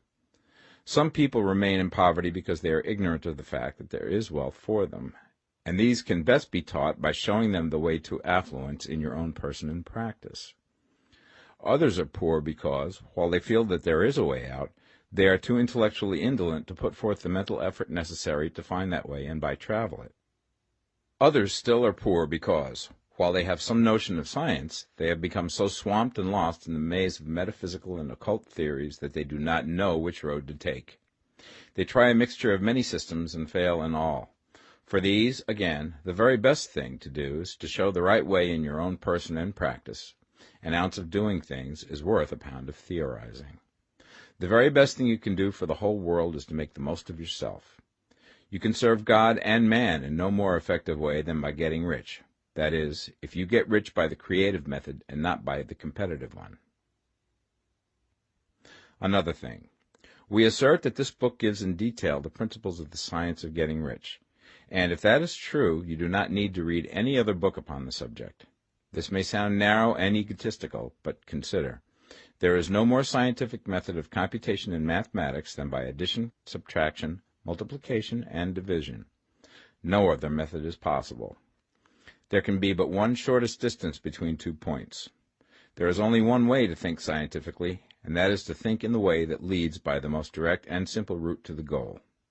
No man has yet formulated a briefer or less complex system than the one set forth herein. It has been stripped of all non-essentials. When you commence on this, lay all others aside. Put them out of your mind altogether. Read this book every day. Keep it with you. Commit it to memory, and do not think about other systems and theories. If you do, you will begin to have doubts, and to be uncertain and wavering in your thought, and then you will begin to make failures. After you have made good and become rich, you may study other systems as much as you please. But until you are quite sure that you have gained what you want, do not read anything on this line but this book, unless it be the authors mentioned in the preface. And read only the most optimistic comments on the world's news, those in harmony with your picture. Also, postpone your investigations into the occult. Do not dabble in theosophy, spiritualism, or kindred studies. It is very likely that the dead still live and are near, but if they are, let them alone. Mind your own business. Wherever the spirits of the dead may be, they have their own work to do and their own problems to solve, and we have no right to interfere with them. We cannot help them, and it is very doubtful whether they can help us, or whether we have any right to trespass upon their time if they can. Let the dead and the hereafter alone, and solve your own problem. Get rich. If you begin to mix with the occult, you will start mental cross-currents which will surely bring your hopes to shipwreck. Now, this and the preceding chapters have brought us to the following statement of basic facts. There is a thinking stuff from which all things are made, and which, in its original state, permeates, penetrates, and fills the interspaces of the universe. A thought in this substance produces the thing that is imaged by the thought. Man can form things in his thought, and, by impressing his thought upon formless substance, can cause the thing he thinks about to be created. In order to do this, man must pass from the competitive to the creative mind. He must form a clear mental picture of the things he wants, and hold this picture in his thoughts with the fixed purpose to get what he wants, and the unwavering faith that he does get what he wants, closing his mind against all that may tend to shake his purpose, dim his vision, or quench his faith. And in addition to all this, we shall now see that he must live and act in a certain way. Chapter 11. Acting in the Certain Way. Thought is the creative power, or the impelling force which causes the creative power to act. Thinking in a certain way will bring riches to you, but you must not rely upon thought alone, paying no attention to personal action. That is the rock upon which many otherwise scientific metaphysical thinkers meet shipwreck, the failure to connect thought with personal action. We have not yet reached the stage of development, even supposing such a stage to be possible, in which man can create directly from formless substance without nature's processes or the work of human hands. Man must not only think, but his personal action must supplement his thought. By thought you can cause the gold in the hearts of the mountains to be impelled towards you, but it will not mine itself, refine itself, coin itself into double eagles, and come rolling along the roads seeking its way into your pocket. Under the impelling power of the Supreme Spirit, men's affairs will be so ordered that someone will be led to mine the gold for you. Other men's business transactions will be so directed that the gold will be brought toward you, and you must so arrange your own business affairs that you may be able to receive it when it comes to you. Your thought makes all things, animate and inanimate, work to bring you what you want, but your personal activity must be such that you can rightly receive what you want when it reaches you. You are not to take it as charity, nor to steal it. You must give every man more in use value than he gives you in cash value. The scientific use of thought consists in forming a clear and distinct mental image of what you want, in holding fast to the purpose to get what you want, and in realizing with grateful faith that you do get what you want. Do not try to project your thought in any mysterious or occult way with the idea of having it go out and do things for you. That is a wasted effort and will weaken your power to think with sanity. The action of thought in getting rich is fully explained in the preceding chapters. Your faith and purpose positively impress your vision upon formless substance, which has the same desire for more life that you have. And this vision, received from you, sets all the creative forces at work in and through their regular channels of action, but directed towards you. It is not your part to guide or supervise the creative process. All you have to do with that is to retain your vision, stick to your purpose, and maintain your faith and gratitude. But you must act in a certain way, so that you can appropriate what is yours when it comes to you, so that you can meet the things you have in your picture and put them in their proper places as they arrive. You can really see the truth of this. When things reach you, they will be in the hands of other men, who will ask an equivalent for them. And you can only get what is yours by giving the other man what is his. Your pocketbook is not going to be transformed into a Fortunata's purse, which shall be always full of money without effort on your part. This is the crucial point in the science of getting rich, right here, where thought and personal action must be combined. There are very many people who, consciously or unconsciously, set the creative forces in action by the strength and persistence of their desires, but who remain poor because they do not provide for the reception of the thing they want when it comes. By thought, the thing you want is brought to you. By action, you receive it. Whatever your action is to be, it is evident that you must act now. You cannot act in the past, and it is essential to the clearness of your mental vision that you dismiss the past from your mind. You cannot act in the future, for the future is not here yet, and you cannot tell how you will want to act in any future contingency until that contingency has arrived. Because you are not in the right business or the right environment now, do not think that you must postpone action until you get into the right business or environment. And do not spend time in the present taking thought as to the best course in possible future emergencies. Have faith in your ability to meet any emergency when it arrives.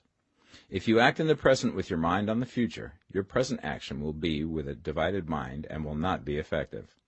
Put your whole mind into present action. Do not give your creative impulse to original substance, and then sit down and wait for results. If you do, you will never get them. Act now. There is never any time but now, and there never will be any time but now. If you are ever to begin to make ready for the reception of what you want, you must begin now. And your action, whatever it is, must most likely be in your present business or employment, and must be upon the persons and things in your present environment. You cannot act where you are not, you cannot act where you have been, and you cannot act where you are going to be. You can act only where you are. Do not bother as to whether yesterday's work was well done or ill done. Do today's work well. Do not try to do tomorrow's work now. There will be plenty of time to do that when you get to it. Do not try, by occult or mystical means, to act on people or things that are out of your reach. Do not wait for a change of environment. Before you act, get a change of environment by action. You can so act upon the environment in which you are now, as to cause yourself to be transferred to a better environment. Hold with faith and purpose the vision of yourself in the better environment, but act upon your present environment with all your heart and with all your strength and with all your mind. Do not spend any time in daydreaming or castle building. Hold to the one vision of what you want and act now. Do not cast about seeking some new thing to do, or some strange, unusual, or remarkable action to perform as a first step towards getting rich. It is probable that your actions, at least for some time to come, will be those you have been performing for some time past, but you are to begin now to perform these actions in a certain way, which will surely make you rich. If you are engaged in some business and feel that it is not the right one for you, do not wait until you get into the right business before you begin to act. Do not feel discouraged or sit down and lament because you are misplaced. No man was ever so misplaced that he could not find the right place, and no man ever became so involved in the wrong business but that he could get into the right business. Hold the vision of yourself in the right business, with the purpose to get into it, and the faith that you will get into it, and are getting into it, but act in your present business. Use your present business as the means of getting a better one, and use your present environment as the means of getting into a better one. Your vision of the right business, if held with faith and purpose, will cause the Supreme to move the right business towards you, and your action, if performed in a certain way, will cause you to move towards the business. If you are an employee or wage earner and feel that you must change places in order to get what you want, do not project your thought into space and rely upon it to get you another job. It will probably fail to do so. Hold the vision of yourself in the job you want, while you act with faith and purpose on the job you have, and you will certainly get the job you want. Your vision and faith will set the creative force in motion to bring it toward you, and your action will cause the forces in your own environment to move you toward the place you want. In closing this chapter, we will add another statement to our syllabus. There is the thinking stuff from which all things are made, and which, in its original state, permeates, penetrates, and fills the interspaces of the universe. A thought in this substance produces the thing that is imaged by the thought. Man can form things in his thought, and, by impressing his thought upon formless substance, can cause the thing he thinks about to be created. In order to do this, man must pass from the competitive to the creative mind. He must form a clear mental picture of the thing he wants, and hold this picture in his thoughts with the fixed purpose to get what he wants, and the unwavering faith that he does get what he wants, closing his mind to all that may tend to shake his purpose, dim his vision, or quench his faith. That he may receive what he wants when it comes, man must act now upon the people and things in his present environment. Chapter 12. Efficient Action. You must use your thought as directed in previous chapters, and begin to do what you can do where you are, and you must do all that you can do where you are. You can advance only by being larger than your present place, and no man is larger than his present place who leaves undone any of the work pertaining to that place. The world is advanced only by those who more than fill their present places. If no man quite filled his present place, you can see that there must be a going backward in everything. Those who do not quite fill their present places are dead weight upon society, government, commerce, and industry. They must be carried along by others at a great expense. The progress of the world is retarded only by those who do not fill the places they are holding. They belong to a former age and a lower stage or plane of life, and their tendency is towards degeneration. No society could advance if every man was smaller than his place. Social evolution is guided by the law of physical and mental evolution. In the animal world, evolution is caused by excess of life. When an organism has more life than can be expressed in the function of its own plane, it develops the organs of a higher plane, and a new species is originated. There never would have been new species had there not been organisms which more than filled their places. The law is exactly the same for you. Your getting rich depends upon your applying this principle to your own affairs. Every day is either a successful day or a day of failure, and it is the successful days which get you what you want. If every day is a failure, you can never get rich, while if every day is a success, you cannot fail to get rich. If there is something that may be done today, and you do not do it, you have failed in so far as that thing is concerned, and the consequences may be more disastrous than you imagine. You cannot foresee the results of even the most trivial act. You do not know the workings of all the forces that have been set moving in your behalf. Much may be depending on your doing some simple act. It may be the very thing which is to open the door of opportunity to very great possibilities. You can never know all the combinations which supreme intelligence is making for you in the world of things and of human affairs. Your neglect or failure to do some small thing may cause a long delay in getting what you want. Do, every day, all that can be done that day. There is, however, a limitation or qualification of the above that you must take into account. You are not to overwork, not to rush blindly into your business in the effort to do the greatest possible number of things in the shortest possible time. You are not to try to do tomorrow's work today, nor to do a week's work in a day. It is really not the number of things you do, but the efficiency of each separate action that counts. Every act is, in itself, either a success or a failure. Every act is, in itself, either effective or inefficient. Every inefficient act is a failure, and if you spend your life in doing inefficient acts, your whole life will be a failure. The more things you do, the worse for you if all your acts are inefficient ones. On the other hand, every efficient act is a success in itself, and if every act of your life is an efficient one, your whole life must be a success. The cause of failure is doing too many things in an inefficient manner, and not doing enough things in an efficient manner. You will see that it is a self-evident proposition that if you do not do any inefficient acts, and if you do a sufficient number of efficient acts, you will become rich. If, now, it is possible for you to make each act an efficient one, you see again that the getting of riches is reduced to an exact science, like mathematics. The matter turns, then, on the questions whether you can make each separate act a success in itself, and this you certainly can do. You can make each act a success because all power is working with you, and all power cannot fail. Power is at your service, and to make each act efficient, you have only to put power into it. Every action is either strong or weak, and when every one is strong, you are acting in a certain way which will make you rich. Every act can be made strong and efficient by holding your vision while you are doing it, and putting the whole power of your faith and purpose into it. It is at this point that the people fail who separate mental power from personal action. They use the power of the mind in one place and at one time, and they act in another place at another time. So their acts are not successful in themselves. Too many of them are inefficient.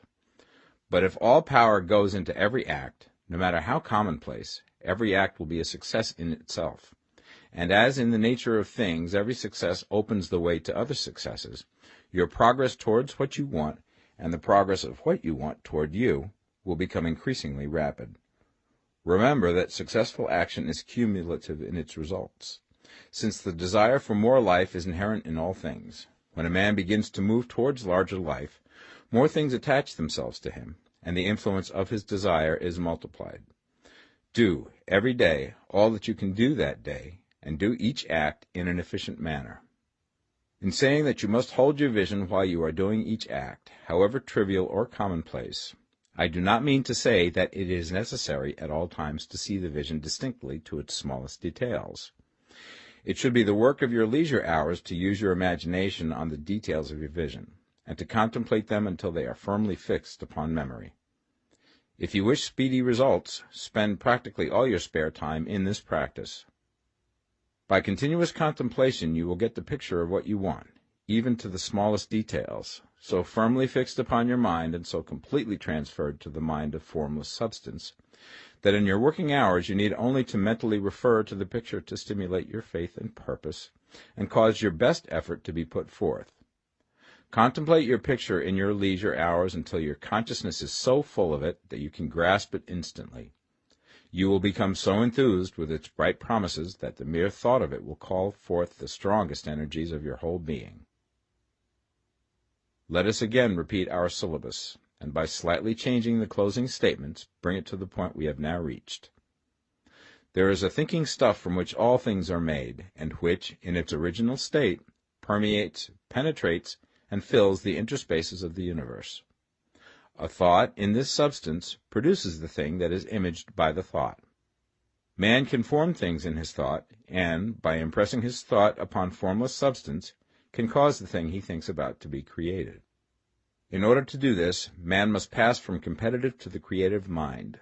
He must form a clear mental picture of the thing he wants, and do, with faith and purpose, all that can be done each day, doing each separate thing in an efficient manner. Chapter 13. Getting into the right business. Success in any particular business depends for one thing upon your possessing in a well-developed state the faculties required in that business. Without good musical faculty, no one can succeed as a teacher of music. Without well-developed mechanical faculties, no one can achieve great success in any of the mechanical trades. Without tact and the commercial faculties, no one can succeed in the mercantile pursuits. But to possess in a well-developed state the faculties required in your particular vocation does not ensure getting rich. There are musicians who have remarkable talent and who yet remain poor. There are blacksmiths, carpenters, and so on who have excellent mechanical ability, but who do not get rich. And there are merchants with good faculties for dealing with men who nevertheless fail. The different faculties are tools. It is essential to have good tools, but it is also essential that the tools should be used in the right way. One man can take a sharp saw, a square, a good plane, and so on, and build a handsome article of furniture. Another man can take the same tools and set to work to duplicate the article, but his production will be a botch. He does not know how to use good tools in a successful way. The various faculties of your mind are the tools with which you must do the work which is to make you rich. It will be easier for you to succeed if you get into a business for which you are well equipped with mental tools. Generally speaking, you will do best in that business which will use your strongest faculties, the one for which you are naturally best fitted. But there are limitations to this statement also.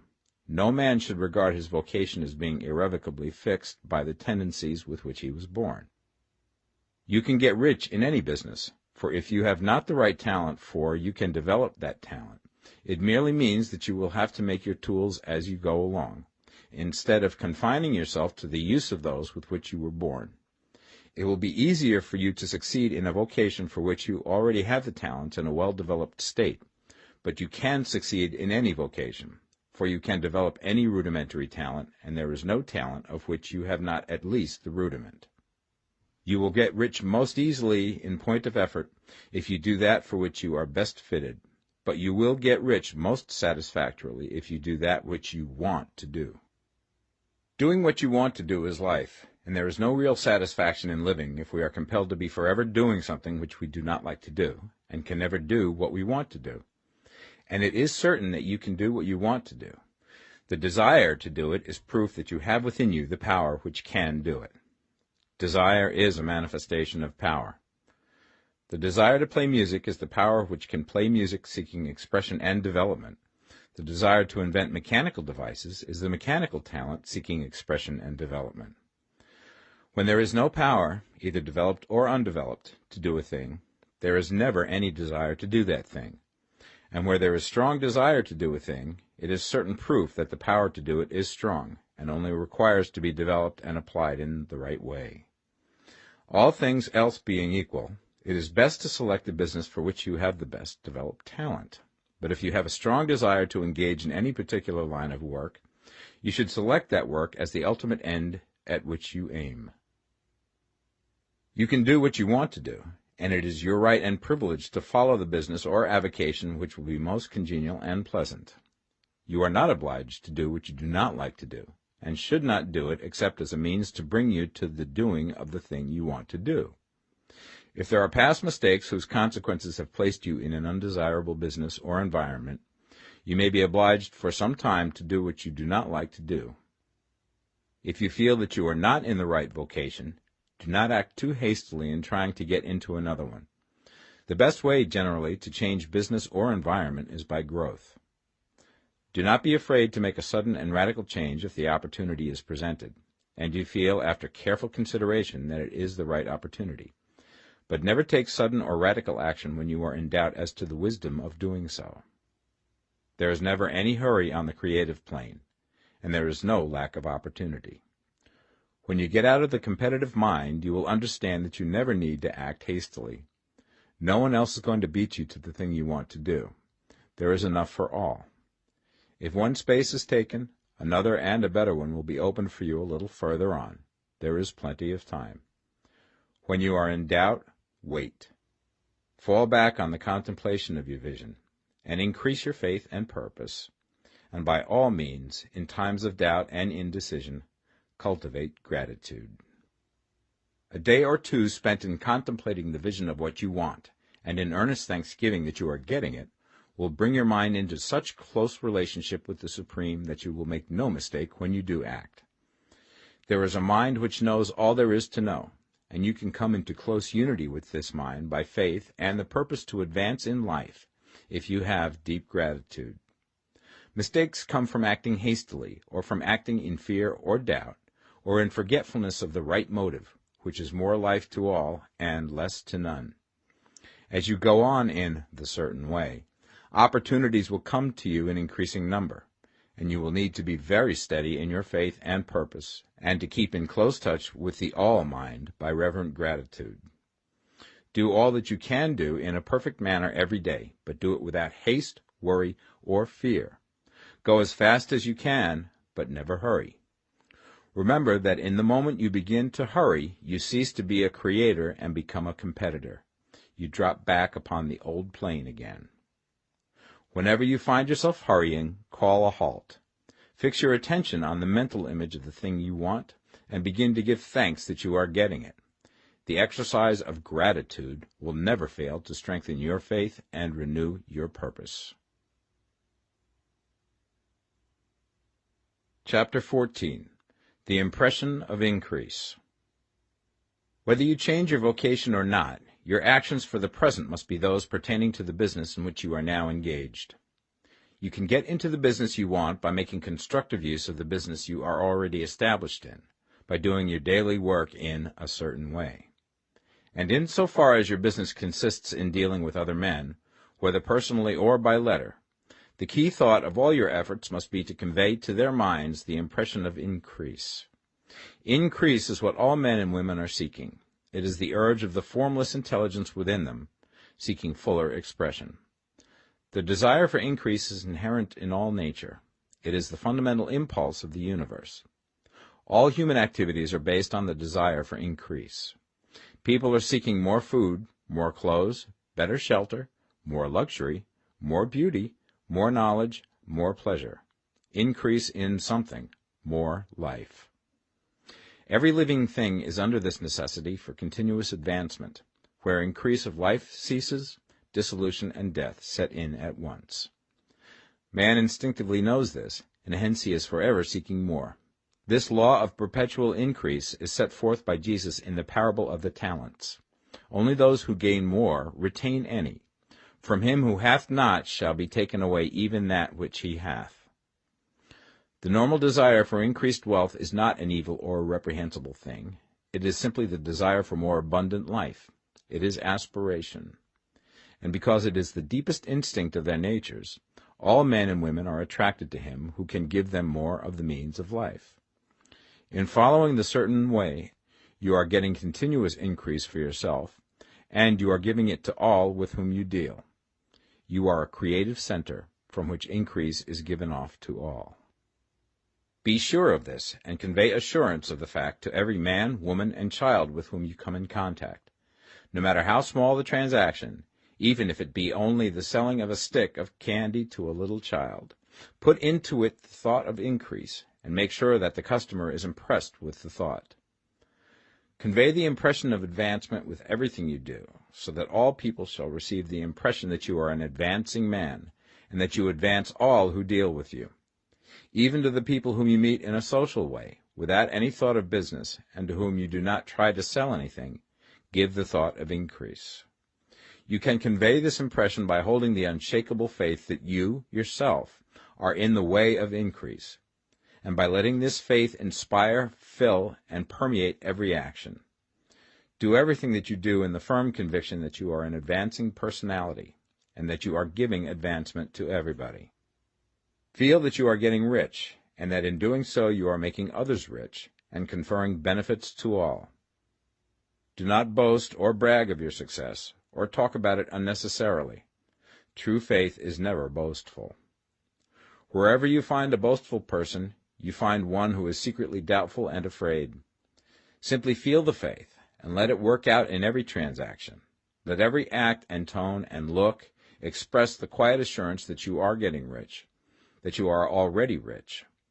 Words will not be necessary to communicate this feeling to others. They will feel the sense of increase when in your presence, and will be attracted to you again. You must so impress others that they will feel that in associating with you they will get increase for themselves. See that you give them a use value greater than the cash value you are taking from them. Take an honest pride in doing this, and let everybody know it, and you will have no lack of customers.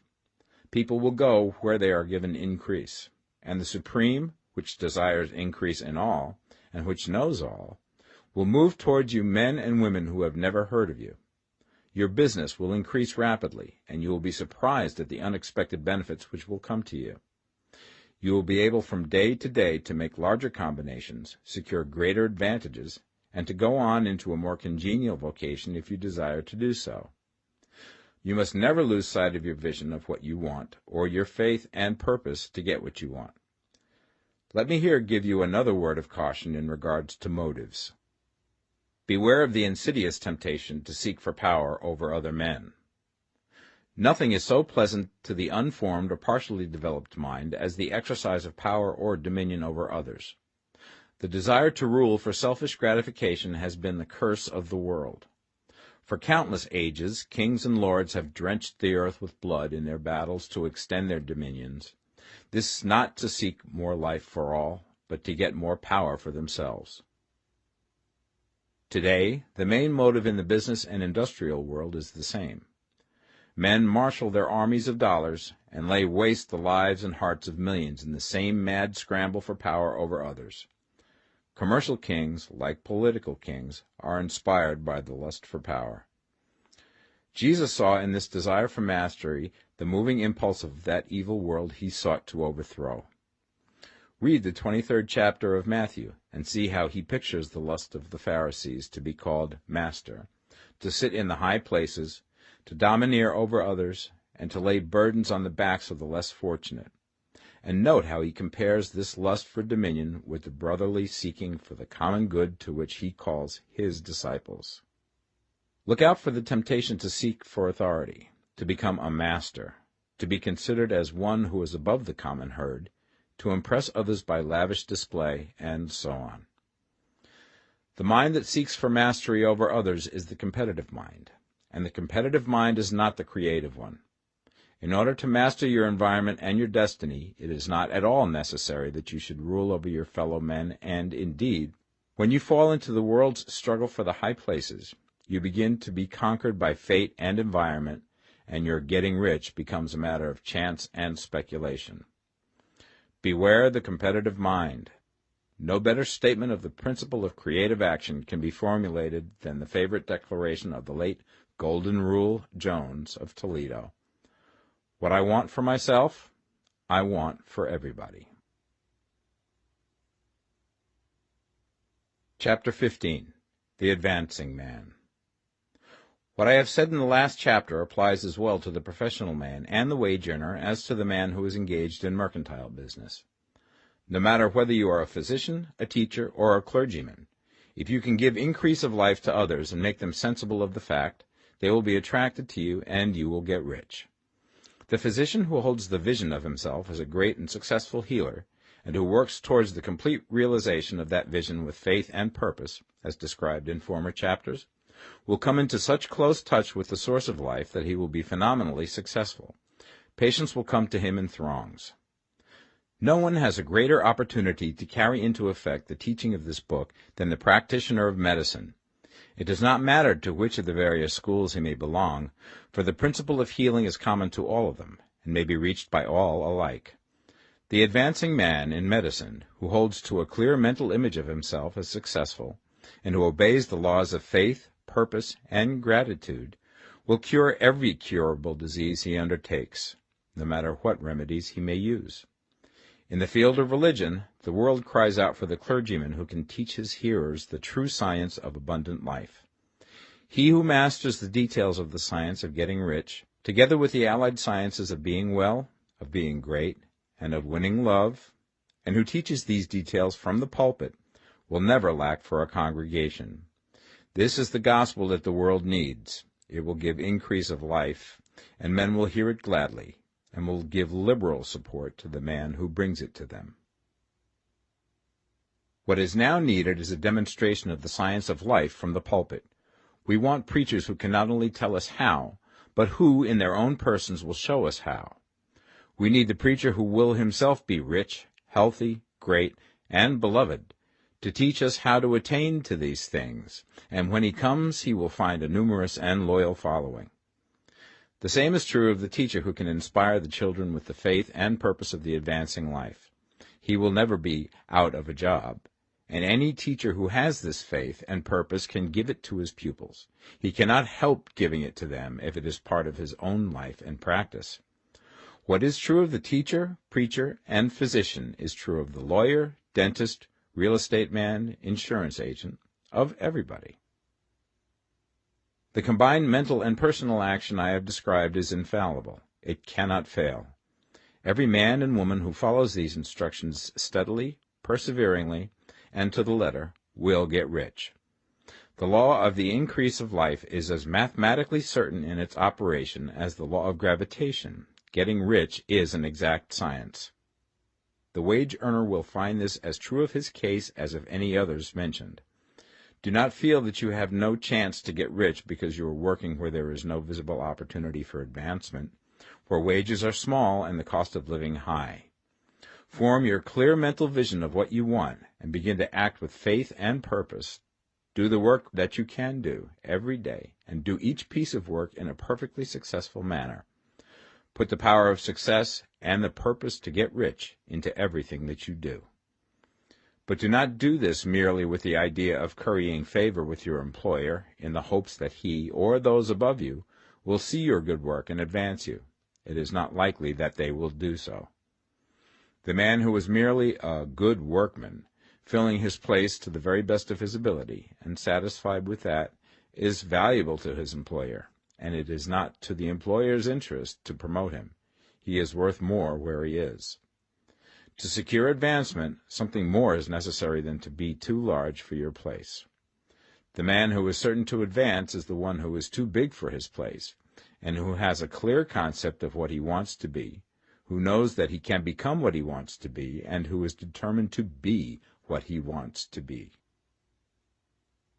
Do not try to more than fill your present place with a view to pleasing your employer. Do it with the idea of advancing yourself. Hold the faith and purpose of increase during work hours, after work hours, and before work hours. Hold it in such a way that every person who comes in contact with you, whether foreman, fellow workman, or social acquaintance, will feel the power of purpose radiating from you, so that everyone will get the sense of advancement and increase from you. Men will be attracted to you, and if there is no possibility for advancement in your present job, you will very soon see an opportunity to take another job. There is a power which never fails to present opportunity to the advancing man who is moving in obedience to law.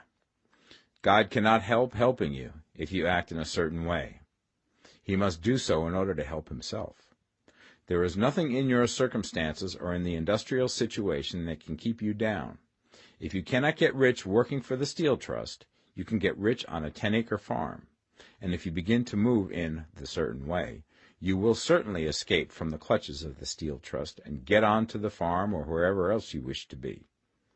If a few thousands of its employees would enter upon the certain way, the Steel Trust would soon be in a bad plight. It would have to give its working men more opportunity or go out of business. Nobody has to work for a trust. The trusts can keep men in so-called hopeless conditions only so long as there are men who are too ignorant to know of the science of getting rich, or too intellectually slothful to practice it. Begin this way of thinking and acting, and your faith and purpose will make you quick to see any opportunity to better your condition. Such opportunities will speedily come, for the Supreme, working in all and working for you, will bring them before you. Do not wait for an opportunity to be all that you want to be. When an opportunity to be more than you are now is presented, and you feel impelled toward it, take it. It will be the first step towards a greater opportunity. There is no such thing possible in this universe as a lack of opportunities for the man who is living the advancing life. It is inherent in the constitution of the cosmos that all things shall be for him and work together for his good, and he must certainly get rich if he acts and thinks in a certain way. So let wage-earning men and women study this book with great care, and enter with confidence upon the course of action it prescribes. It will not fail. Chapter 16. Some Cautions and Concluding Observations. Many people will scoff at the idea that there is an exact science of getting rich. Holding the impression that the supply of wealth is limited, They will insist that social and governmental institutions must be changed before even any considerable number of people can acquire a competence. But this is not true. It is true that existing governments keep the masses in poverty, but this is because the masses do not think and act in the certain way. If the masses begin to move forward as suggested in this book, neither governments nor industrial systems can check them. All systems must be modified to accommodate the forward movement. If the people have the advancing mind, have the faith that they can become rich, and move forward with the fixed purpose to become rich, nothing can possibly keep them in poverty. Individuals may enter upon the certain way at any time and under any government, and may make themselves rich. And when any considerable number of individuals do so under any government, they will cause the system to be so modified as to open the way for others. The more men who get rich on the competitive plane, the worse for others. The more who get rich on the creative plane, the better for others. The economic salvation of the masses can only be accomplished by getting a large number of people to practice the scientific method set down in this book and become rich. These will show others the way and inspire them with a desire for real life, with the faith it can be attained, and with the purpose to attain it. For the present, however, it is enough to know that neither the government under which you live nor the capitalistic or competitive system of industry can keep you from getting rich. When you enter upon the creative plane of thought, you will rise above all these things and become a citizen of another kingdom. But remember that your thought must be held upon the creative plane. You are never for an instant to be betrayed into regarding the supply as limited, or into acting on the moral level of competition.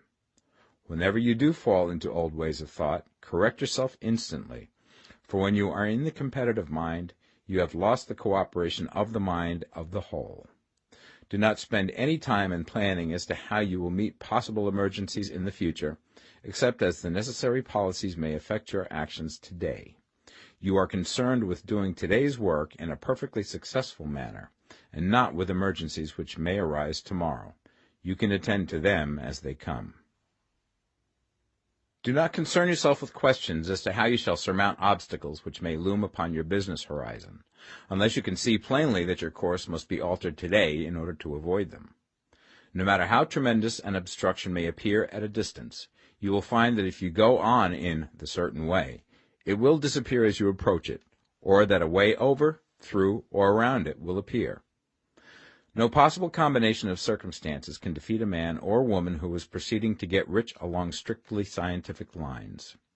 No man or woman who obeys the law can fail to get rich, any more than one can multiply 2 by 2 and fail to get 4. Give no anxious thought to possible disasters, obstacles, panics, or unfavorable combinations of circumstances. It is time enough to meet such things when they present themselves before you in the immediate present, and you will find that every difficulty carries with it the wherewithal for its overcoming. Guard your speech. Never speak of yourself, your affairs, or of anything else in a discouraged or discouraging way.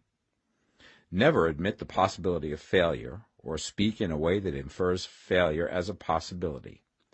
Never speak of times as being hard, or of business conditions as being doubtful. Times may be hard and business doubtful for those who are on the competitive plane, but they can never be so for you. You can create what you want, and you are above fear. When others are having hard times and poor business, you will find your greatest opportunities. Train yourself to think of and to look upon the world as a something which is becoming, which is growing, and to regard seeming evil as being only that which is undeveloped. Always speak in terms of advancement. To do otherwise is to deny your faith, and to deny your faith is to lose it. Never allow yourself to feel disappointed. You may expect to have a certain thing at a certain time, and not get it at that time, and this will appear to you like failure. But if you hold to your faith, you will find that the failure is only apparent.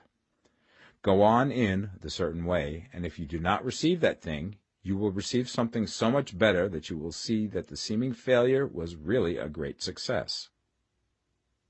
A student of this science had set his mind on making a certain business combination which seemed to him at the time to be very desirable, and he worked for some weeks to bring it about. When the crucial time came, the thing failed in a perfectly inexplicable way. It was as if some unseen influence had been working secretly against him. He was not disappointed.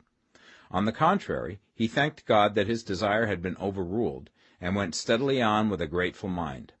In a few weeks an opportunity so much better came his way that he would not have made the first deal on any account, and he saw that a mind which knew more than he knew had prevented him from losing the greater good by entangling himself with the lesser. That is the way every seeming failure will work out for you, if you keep your faith, hold to your purpose, have gratitude, and do, every day, all that can be done that day, doing each separate act in a successful manner. When you make a failure, it is because you have not asked for enough. Keep on, and a larger thing than you were seeking will certainly come to you. Remember this. You will not fail because you lack the necessary talent to do what you wish to do. If you go on as I have directed, you will develop all the talent that is necessary to the doing of your work. It is not within the scope of this book to deal with the science of cultivating talent, but it is as certain and simple as the process of getting rich.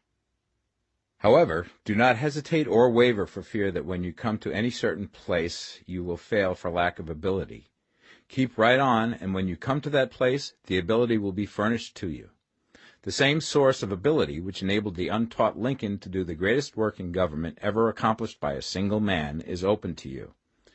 You may draw upon all the mind there is for wisdom to use in meeting the responsibilities which are laid upon you.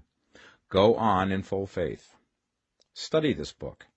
Make it your constant companion until you have mastered all the ideas contained in it.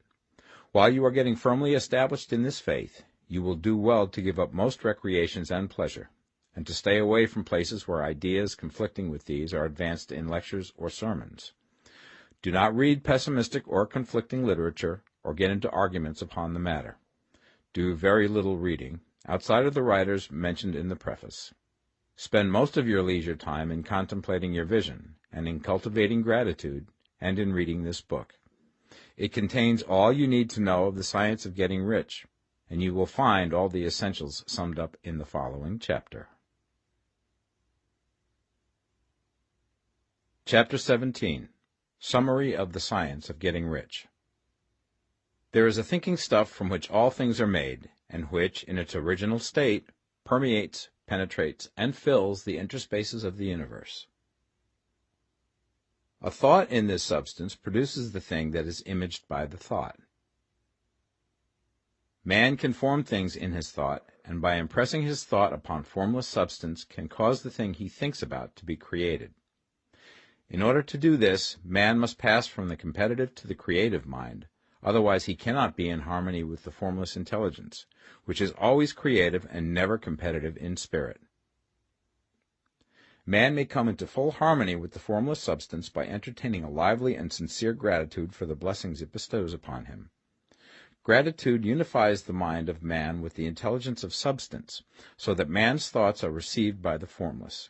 Man can remain upon the creative plane only by uniting himself with the formless intelligence through a deep and continuing feeling of gratitude. Man must form a clear and definite mental image of the things he wishes to have, to do, or to become, and he must hold this mental image in his thoughts, while being deeply grateful to the Supreme that all his desires are granted to him. The man who wishes to get rich must spend his leisure hours in contemplating his vision, and in earnest thanksgiving that the reality is being given to him. Too much stress cannot be laid on the importance of frequent contemplation of the mental image, coupled with unwavering faith and devout gratitude.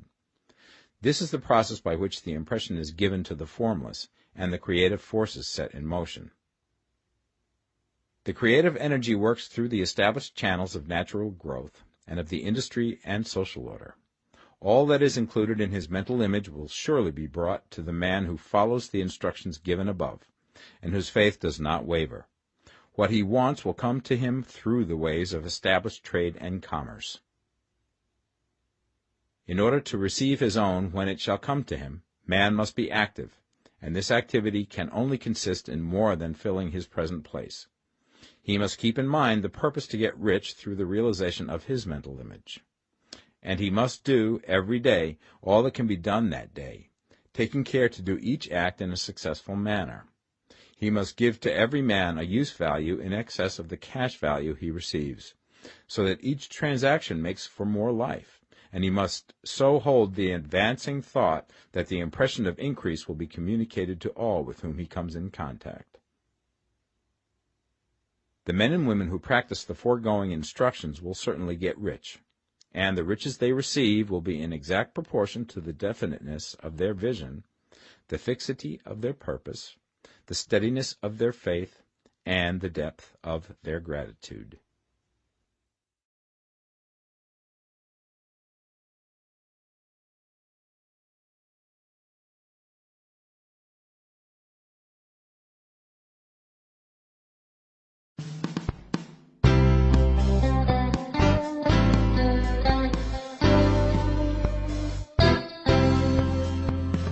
The Science of Getting Rich by Wallace D. Wattles.